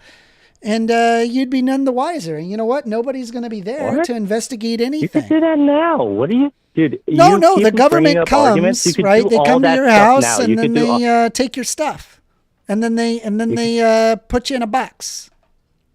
That's what they do now. What? Like if you're a serial killer, right? You cut out a little bit. Yeah. So if you're a serial killer, and you got a bunch of guns or I don't know, sleeping powder or whatever the heck. I could decide, in your private society where there is no government, that I'm just going to kill some people. And let's say if there's a bunch of people that say, well, we want to investigate. And I said, no, you're not allowed to do that. No investigating my house. And we're going to get a bunch of, if it's like, I don't know, this is like the weirdest hypothetical. How did those people know to investigate? Well, I don't know. Maybe they suspect it. There are a lot of missing people, a lot of missing kids. How did they suspect it? A lot of missing people. A lot of missing people. They're just like, where's Bob? We last saw Bob at this person's house, 123 Lane. And then they're just like, yeah, you're not investigating my house. I'll shoot you. Let me make it easier for me to understand. Is it like, does the guy have like kind of clear evidence? You know what I mean? He's like, all right, it's this guy. You just know what a I mean? Suspicion. I don't know. Just a suspicion? Yeah. Or how many, I don't know. If he convinces enough people and gets in the house, then yeah, they get in the house. Oh, so it is Mad Max. Yeah. It's not Mad Max as Okay, in the cool. movie, as in it's. Hold on. It's not as in it's super violent, but it is freedom. But it's not going to be super violent. Those guys. Yeah, well, I'll Okay, tell you you're what. telling me. Okay, hold on. I'm going to In your give you the last hypothetical- word, Hold on. and then that's Let me going to be finish. it, Let me because you finish. just conceded to the Dude, Mad Max. Okay. In your hypothetical, there is a guy that had a suspicion on another guy that is a serial killer, and he convinced some people to break into that house because, not only did he knock first to say, can I investigate your house? And by the way, this wouldn't be how it's done in an anarchist society, because it would be a private company and you'd go to them with the evidence and you'd tell them to investigate them. So it wouldn't even be like this in an anarchist society. But in your hypothetical, this is just how insane this hypothetical is. That person convinced people, because you said that's how it works, in order to break into that house, and they found out that guy's a serial killer, and then they did a morally just thing in finding a serial killer.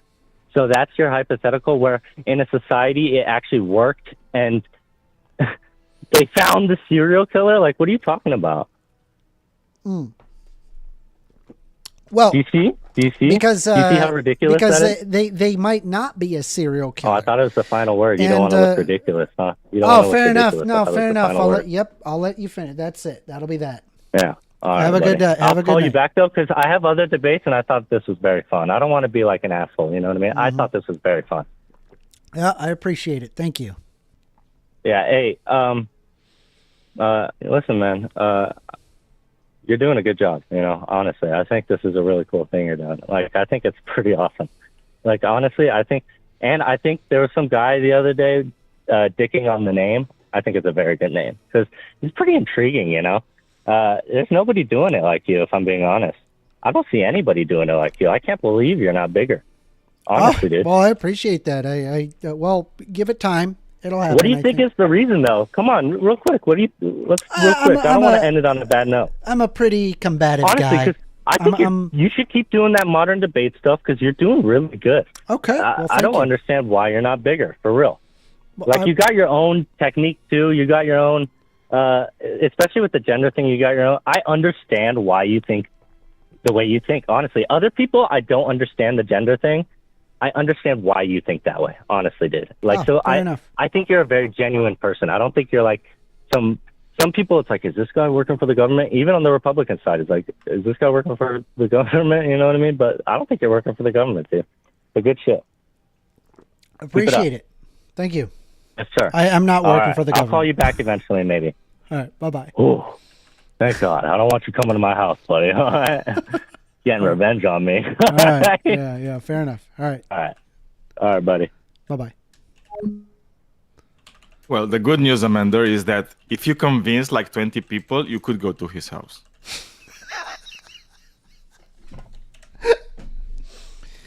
Honestly, I mean, he said it. He said it. It's like, if you convince enough Well, people, you could go to his house, right? To me, It's what it is. sounded like he wanted a Mad Max society, and it's actually incredible, because I managed to get him to be like, yeah, you know what, Mad Max, that sounds great. Let's Well, I mean, this do is it. this is the thing with the ANCAPs, right? ANCAP would always get to We're there, getting another call. regardless. Goodness, we are Okay, in high demand. it on a appears. roll. You're on the line with First Amender. Oh, right now? Yeah. Oh, geez, I'm way behind on the stream. Hey, how's it going? Am I sounding okay? Yeah, you're sounding great. All right, cool. So, I was hoping to talk to you about gender a little bit. I know that's not really Gender? on what we were going over. Yeah, that's Okay. Who are you somebody on the Discord, or? cool. I am not. No, is there a line? Have I skipped people? I can get out. Sorry. Nope. Fair enough. That's fine. Okay. Tell me what you wanted to discuss. What's your claim? Yeah. Well, cool. So first, I was hoping to ask you if you could give me your definition, sure, just to start with, I'm sorry, you cut out. Your definition of what? of gender, please. Yes, it is an internal sense that you feel inside of whether you are not male or female or something in between. Yeah. So, Okay, so it's like a self ID kind of thing, you would say. Hold on a sec.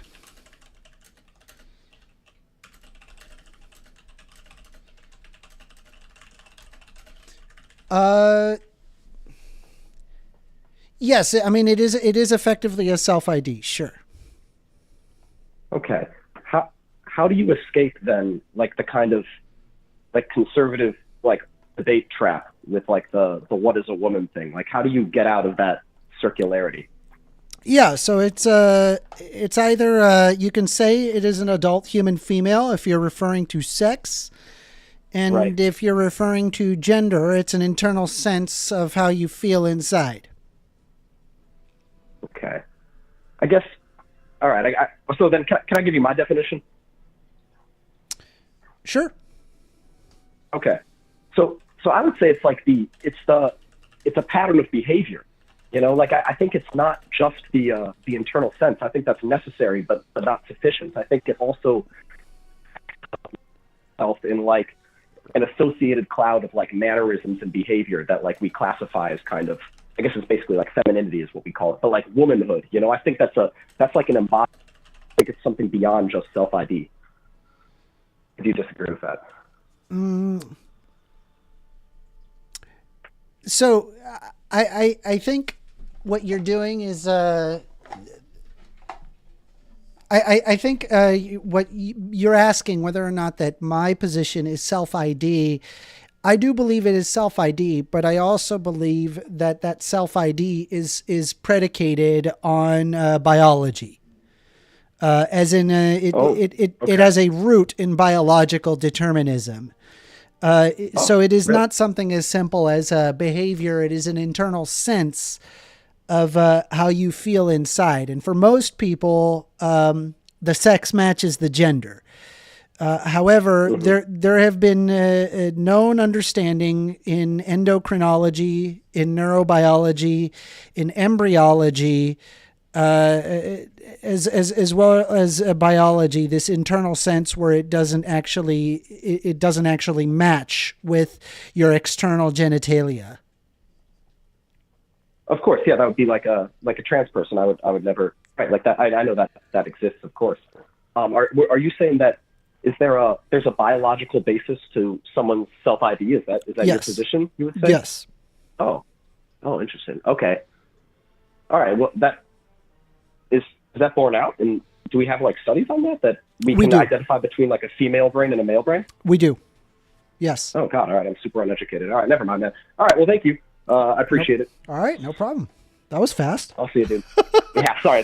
Well. All right. Here's No, the I mean, thing, all no, right? it's fine. I mean, if you're saying.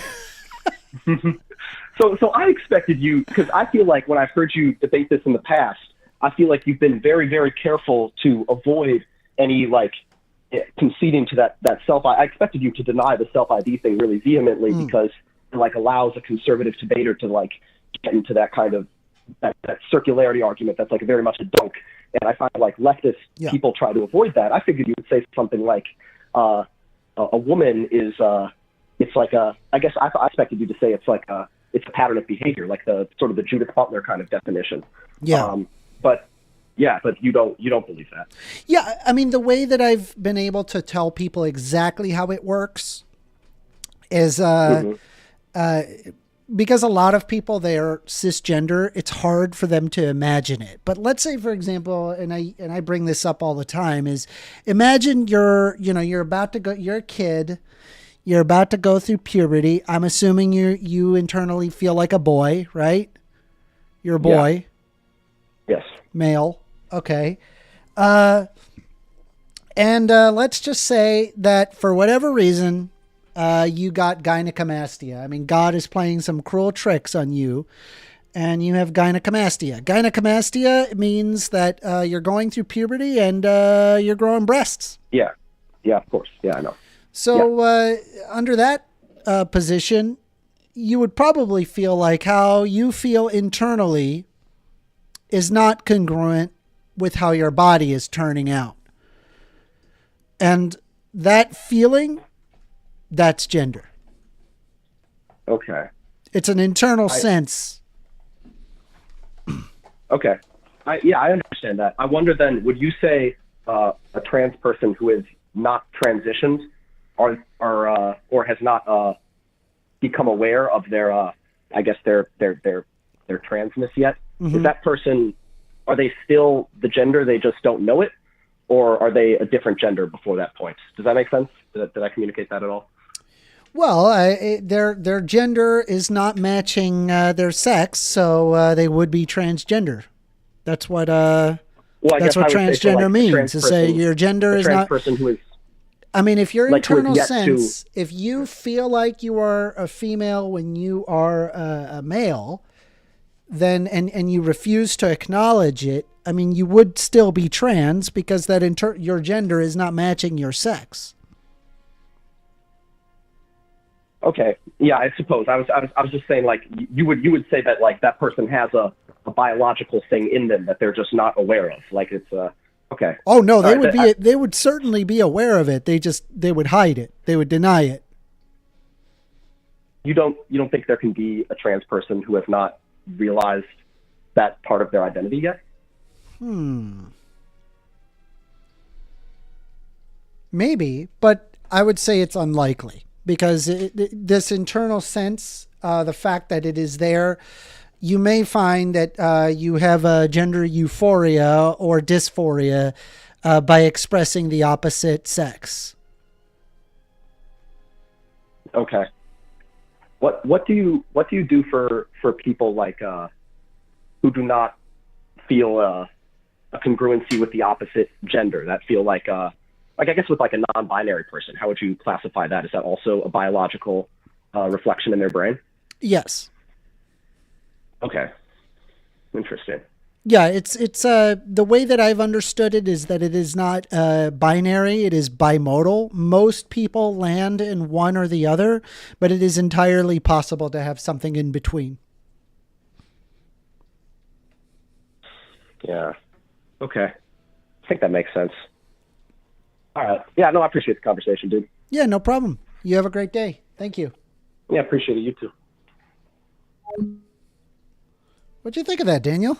That was interesting. That was very cordial. Yeah. Very, very cordial, especially on a gender debate. Oh, man. Bro, that never happens. People are usually like a lot more combative. People right? are, they get upset. Like, genuinely. All right, so we got a little bit more time. Like, it's a visceral reaction. We're gonna try to bring in some people, so we're going to see if we can get Base God Flashy in here, okay?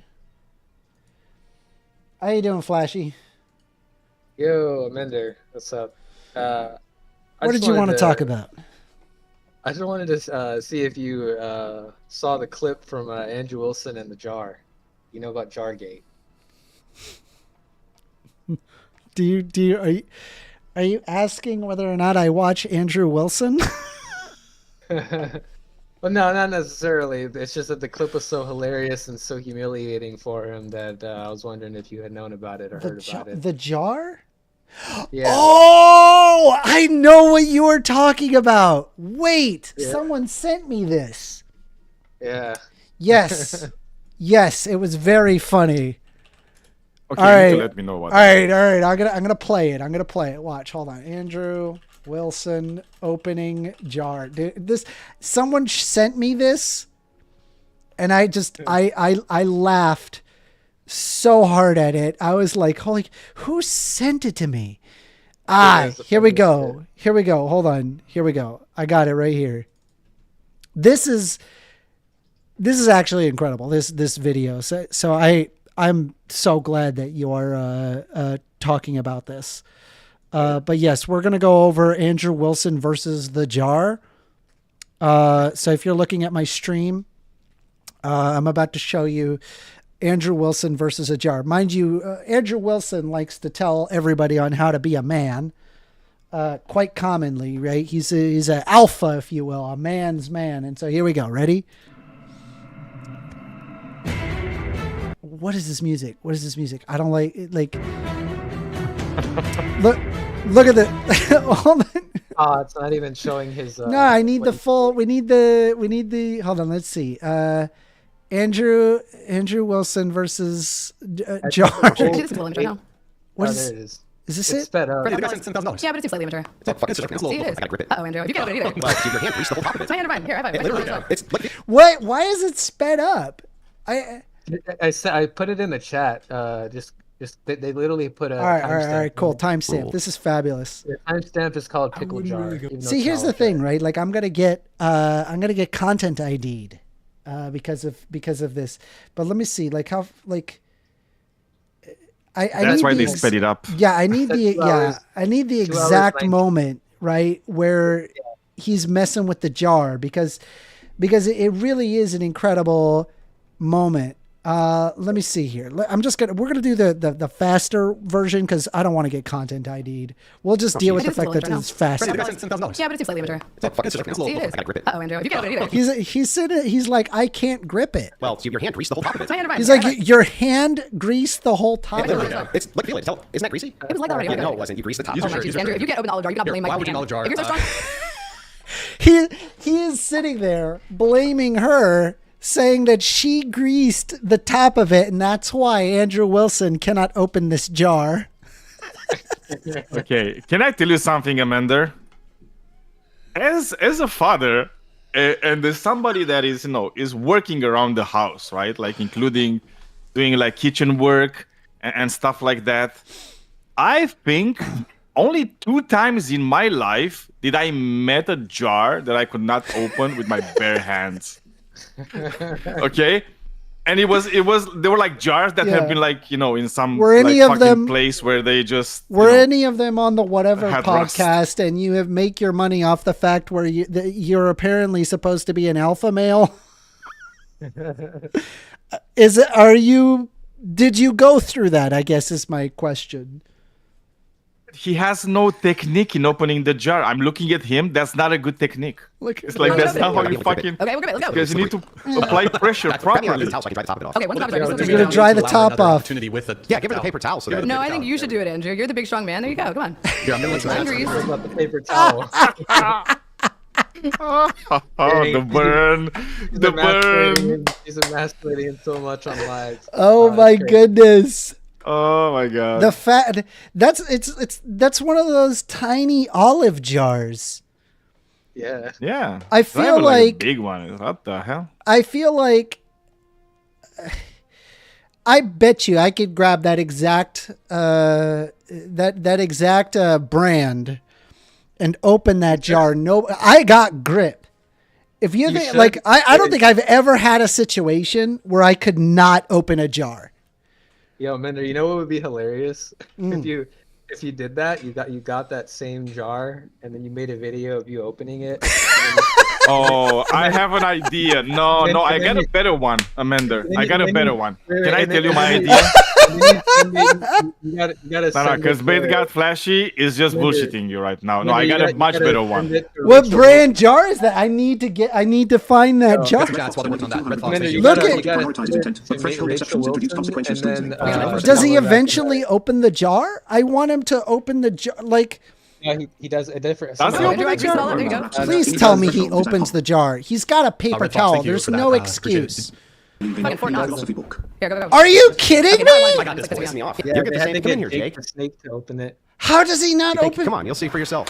You can't get your fucking hand on it. Try it. Nah, you fucker. That shit. Bruh, Shit. bruh. That's crazy. Okay, so Amanda, I need to give you my idea. Okay. Okay. So first of all, what you need to do, you need to have another debate with Andrew Wilson. Okay. Open a And jar. somewhere in the middle of the debate, you need to have a jar prepared, and just Just clearly open the jar. it. Yeah, just What jar? open What, it, right? I need to know what jar. open the It's jar. it's obviously a jar of olives, but what brand of jar? I will go out of my way to find this jar and open it. Okay, I mean, I feel like it'll we can be like- we can positively identify what jar this is, Bro, it'll be like right? the, there's only so many olives. right. Yeah, jar it'll of be like olives. That the, is true. There's only so many. Like, okay, it'll be like all the right, time you're it's- eating jelly beans. Just for okay, so it's not a Lindsay. Let me. I really want. I want. Now here's what's interesting, right? I don't see the logo, right, on the top, because a lot of the times they got a logo on the top.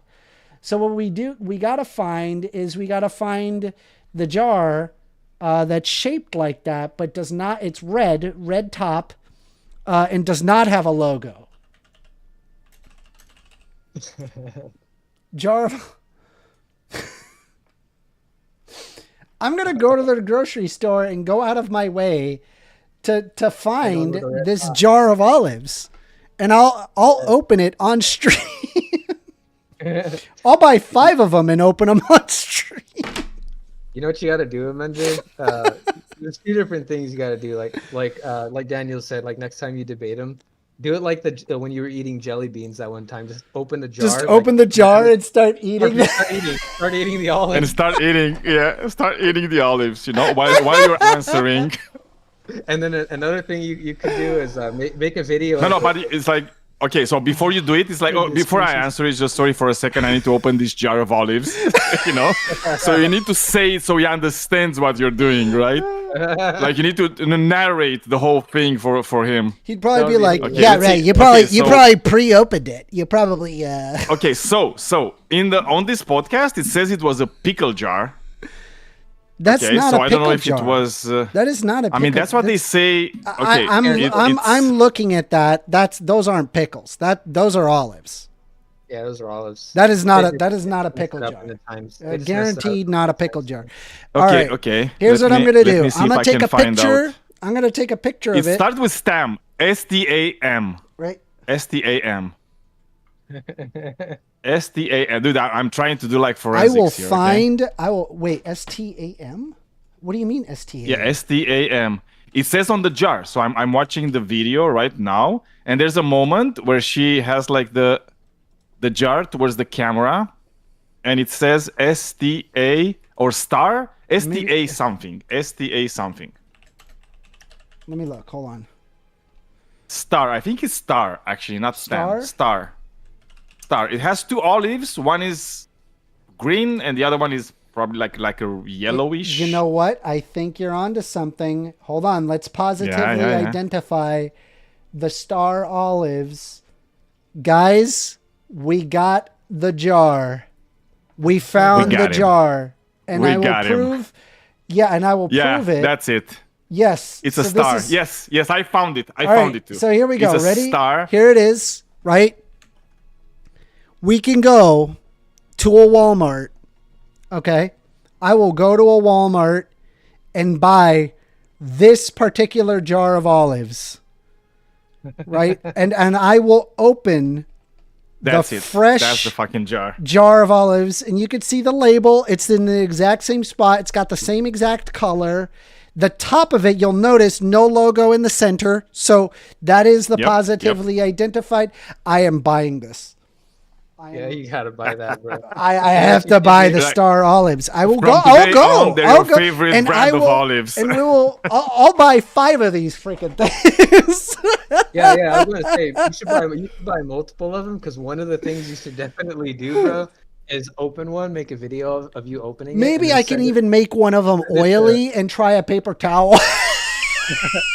And then you gotta send a video of you opening it to Rachel Wilson, and then tell her if she wants a real man to come out. Yeah. This is like, gold content. You can tell her it's like whenever you want a jar opened, you can call me, no problem. Yeah.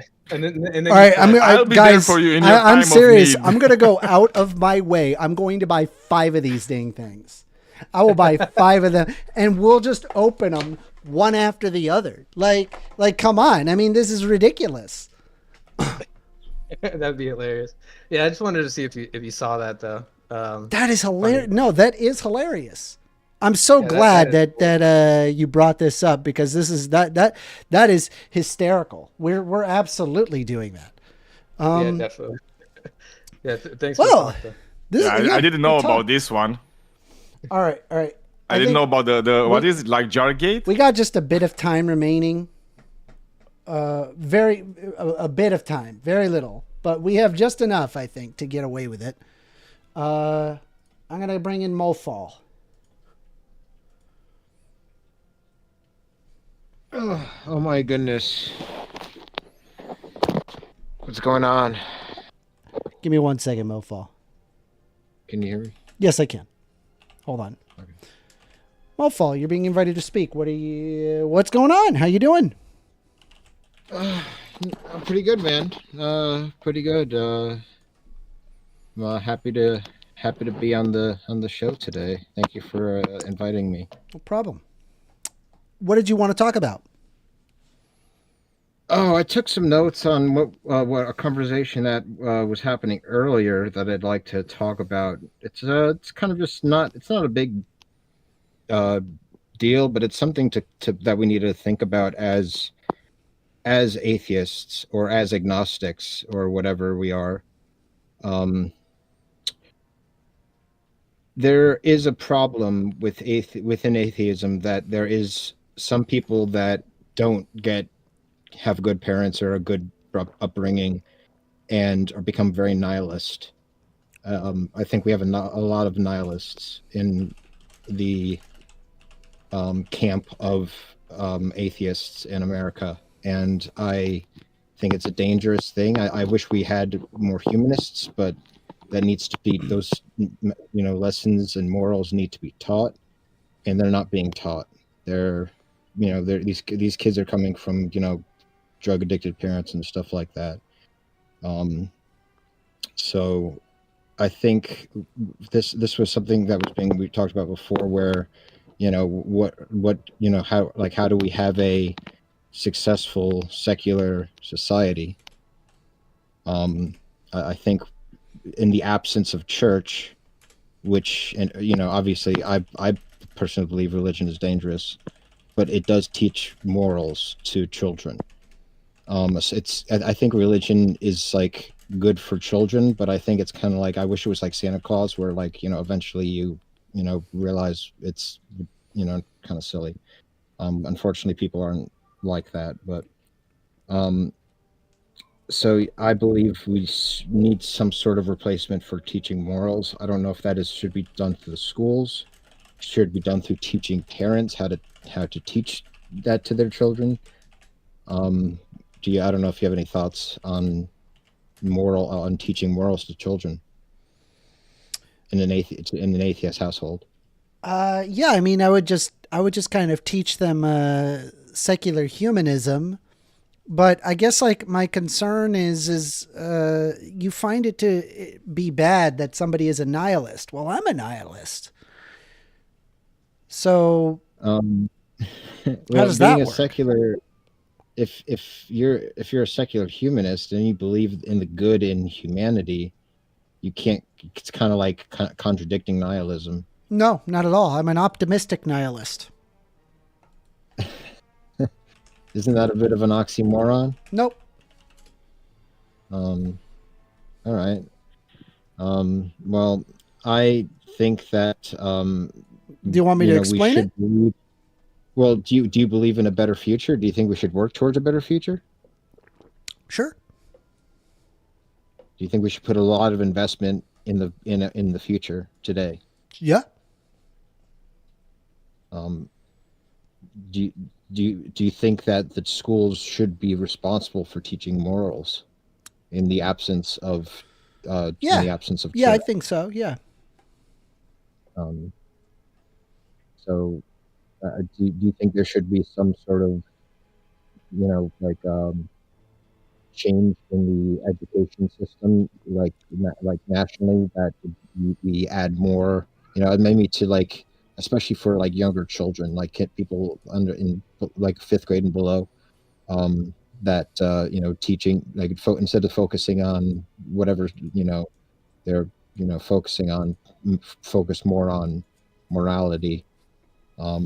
I don't know if that's a good thing. They already focus on morality. I mean, we have all sorts of different moral we teach sharing, we teach concepts of empathy, we teach how to be safe. We teach not to hurt one another. I mean, we do all sorts of things. But I guess I'm stuck on your original concept. You were seeming to argue well, if people are nihilists, this inherently leads to a worse thing. But I'm a little lost as to how that works because.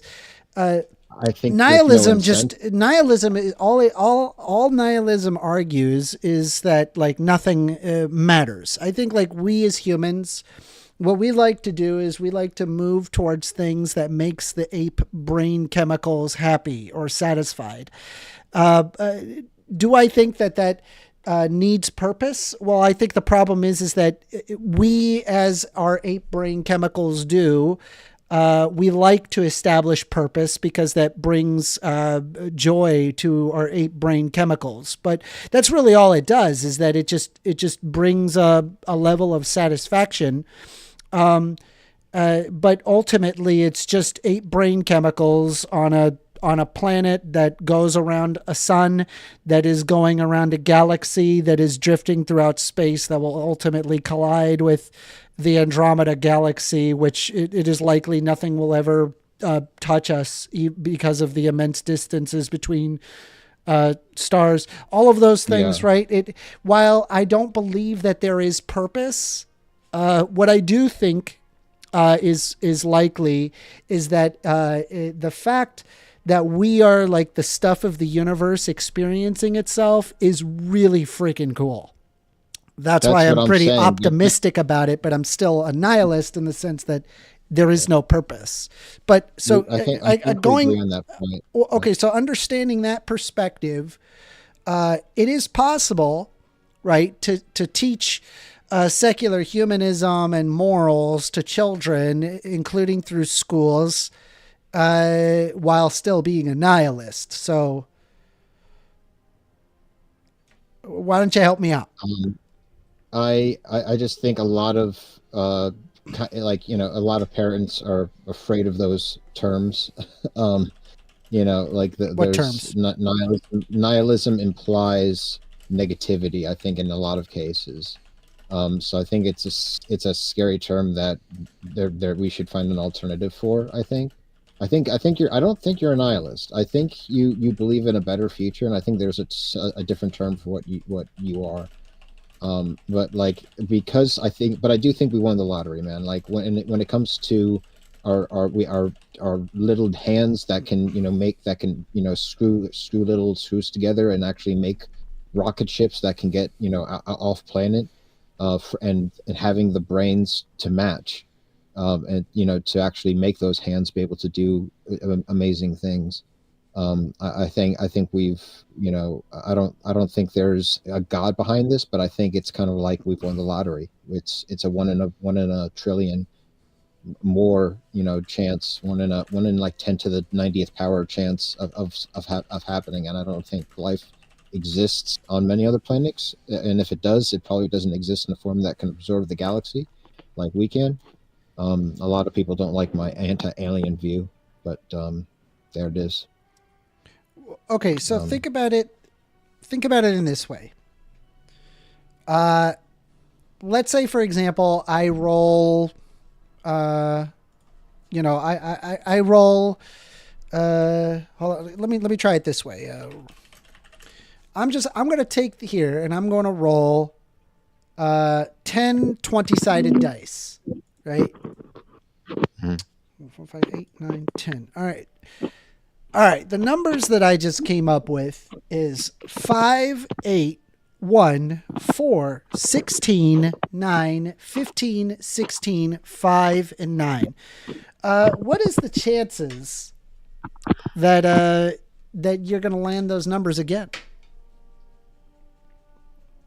Pretty low, but it's not 10 to the somethingth power. It's under that. Well, it's a 20-sided dice. So 20 to the 10th power, right? So it would be 10 to the 10th power?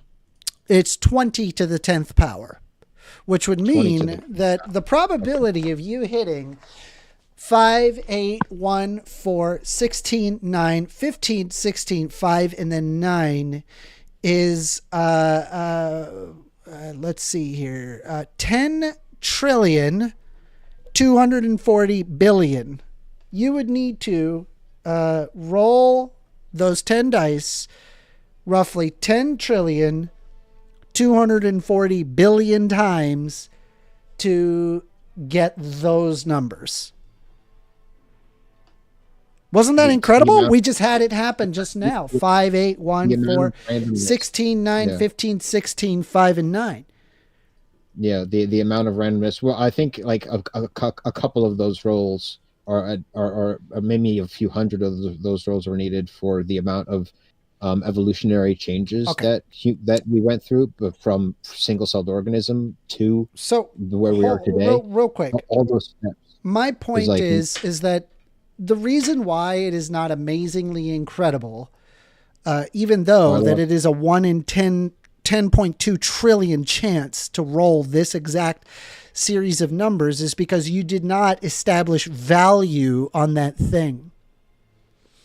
But by establishing value on it, like let's say, for example, that, I don't know, maybe this combination of numbers actually meant something to you, it really would be incredible. It's a 1 in 10.2 trillion chance. And so we, right, our ape brain chemicals, we're like, well, we're alive. And look, we're looking around and we establish value on life versus not life, because that is what we are. We create that value. But we only create that value because it excites the ape brain chemicals. It doesn't necessarily have value in and of itself. It's just us attributing value to it.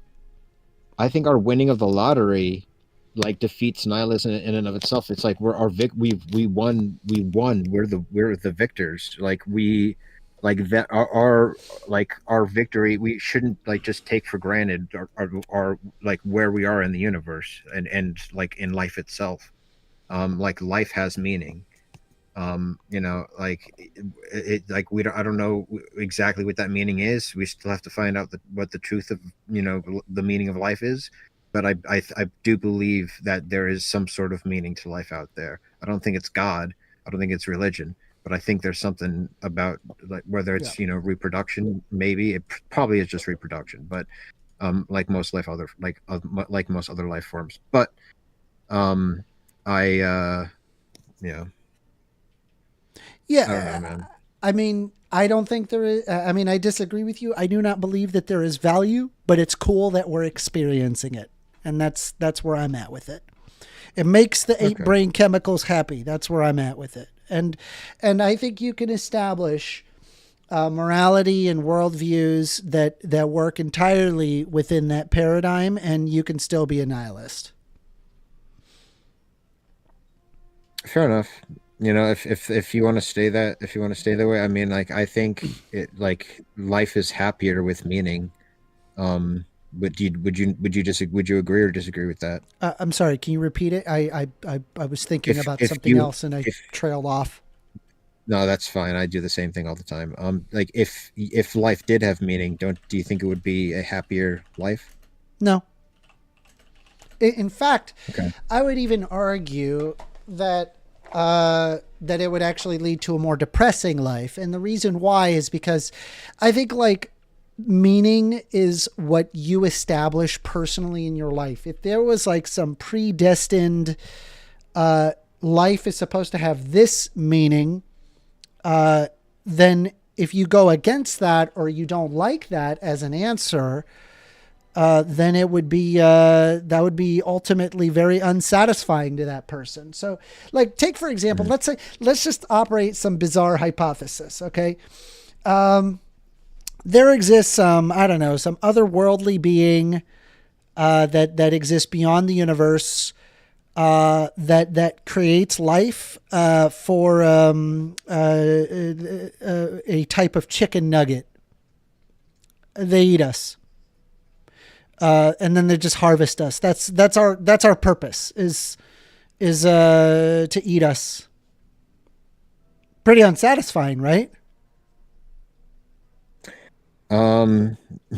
Yeah, man, I wouldn't want to be a chicken nugget. I will say. Yeah, well, I mean, well, how about? But think about it this way: you're an grounded up. interdimensional chicken nugget. Ooh, shit! Oh shit! Would you feel satisfied? Probably not, right? Somebody created the universe just to have lunch. Yeah. Like they're beyond space time, so it's like honestly, it's as if that you were gonna grill an egg. Depressing. It would be depressing, but it would be at least I would be happy to at least know the truth. Like I'd rather to the guy know the who's truth maybe to the guy who's like a vor fetishist, to the he would probably find a great deal of satisfaction in knowing that he is a chicken nugget. But I feel like to most people that would probably not be very satisfying. So I just believe that purpose and what you consider to be meaning is ultimately what you build in your life. That's more satisfying in my opinion. I would not die without a fight, of course, to these alien invaders. They're not going to get me with I will fall on my shield kind of deal. The whole planet is just one nugget. Oh God! You don't matter. What that giant thing from the giant dude from Marvel that eats like planets? Yeah, I don't. I'm just pointing out that I feel like meaning it comes from within. I think if you're looking for some universal meaning, any answer that you're going to get is going to be ultimately wholly unsatisfying. I mean, 42. Great, thanks. Yeah, it is most likely reproduction. I think honestly. If it's reproduction, humans are terrible at it. We're terrible at reproduction. Awful. We really are. I mean, have you seen cockroaches? Have you seen what octopus do? We are awful at reproducing.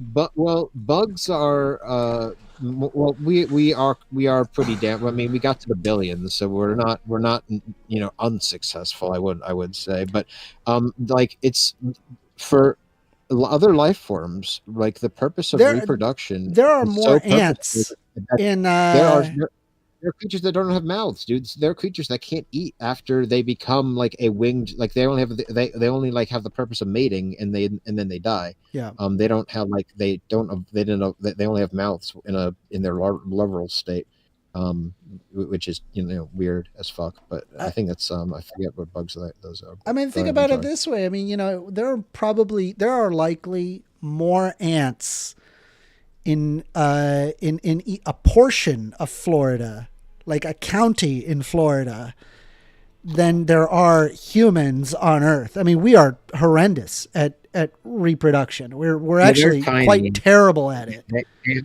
have the advantage of being tiny and also not having much of a brain that operates well. They're kind of that's why they call them drones. That's what I'm saying. We're not good at reproduction.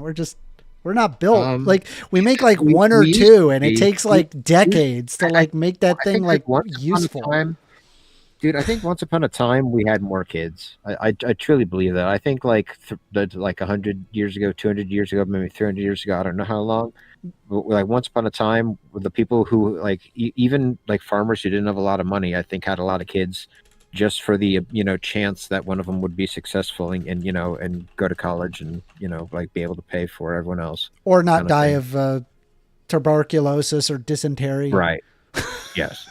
Because let's be honest, I think it was the mortality rate of past 4 years old. God. I think it was 80% of the kids would just die. They wouldn't even name the kid. They'd be 2 years old, just covered in mud outside. They're what are we gonna name it yet? It's there's so many stories like that, and then the woman, her health, she's taking a risk, of dying in childbirth. Yes. Every time, yes. So especially back then. So yeah. God, those women must they did not have any control of society at all. It seems they were literally told what to do, and did it. I think society was very much different back in the day. I don't know why people fell into the roles that they were supposed to. So like, you know, like without a fight. Oh, because women are where the baby come out. That's well, I don't know what the incentive was. I don't know why there wasn't pushback. You know, like no, there's you can't push back on that. That's just a biological fact. It's going to be that way because we are ultimately eukaryotic organisms that are in the mammalia category. Right. Anyway, I wrote down a few more notes. Let me just go through them.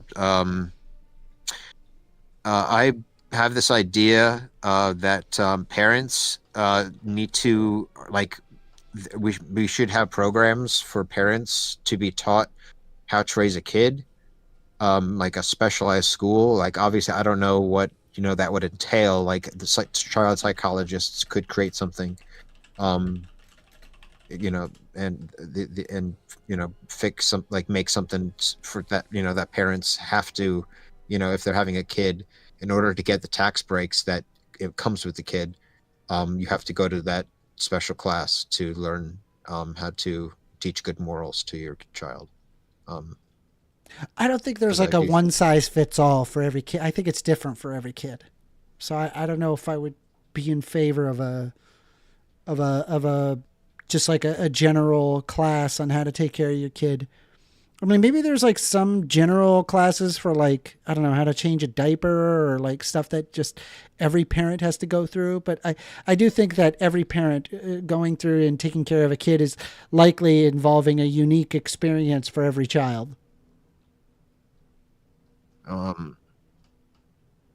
I would agree. Yeah. By the way, I have this thing that this link. Nihilism has taken over American politics, and we're running away from liberal democracy. And I would think they're talking about the Democratic Party more than the Republican Party, even though I would say I'm a Democrat still to this day, even though it is, you know, difficult to deal with the far left. I still consider myself a Democrat, even though I am a self-admitted Zionist, even though, you know, even though that's a terrible name. I just think that Israel has the right to exist. I mean, it's a different topic, but I mean, I do believe that Israel has a right to exist, but I also don't believe that they have a right to be genociding the Palestinians. Like, yeah, you can have whatever opinion. Well, I just think it needs to be property, like ownership under the basis of like of property ownership. And if someone is Palestinian, they should be able to own property. We should come up with different. We need different terms from Zionist or anti-Zionist, because it people are like every side thinks of it as a different term, like thinks that it has a different meaning. Like we really do need to. I do want to talk about this with you. My only issue is that I am already 20 minutes past when I normally cut off the show. But listen, I do this every. No, you're good. I do this every single Thursday, 6:30 p.m. Eastern Standard Time to 9:30 p.m. Eastern Standard Time. So anybody that wants to come in and debate. You can come to the Discord. You can raise your hand. You can also call the number above my head at 202-998-5218, and we can have the discussion. You know, I appreciate y'all. I do for joining me today. So for everybody who did join me for today, I really appreciate it. This was honestly probably one of the more popular days. Maybe not on the Discord, but definitely on the YouTube channel. You know, would you believe, Daniel? Did you believe, right? That was crazy. We had over 20 people watching subsequently, and they were there for a while. Yeah. So not bad, right? And we got a bunch of MDD subs maybe too. helps. I mean. Yeah. Yeah. So anyway, okay. Well, we're gonna stop. Also, we learned what type of jar you should buy. So you know, it's like it was a full day, man. It was a full fucking day. Oh man, I gotta buy those jars. I will. I put it on my You notes. need to buy those olives, man. I put it on my notes. Also, Mofal was actually correct. by definition, they're kind of pickles, right? Like olives, they're kind of pickles. Right? They So are when they wrote, no. it's a pickle jar, they were correct. They're pickled, but they're not pickles. They're pickled. They are pickled. No, it's a pickle jar. No, you understand the difference between they're not pickled pickles. and pickles. They are pickled. Yeah, obviously. Yeah, all right. But Okay, on YouTube, it says pickle jar. We're gonna right? cut. So, we're gonna I cut don't it. No, it's not a pickle jar. It's an olive jar that are Okay. pickled olives.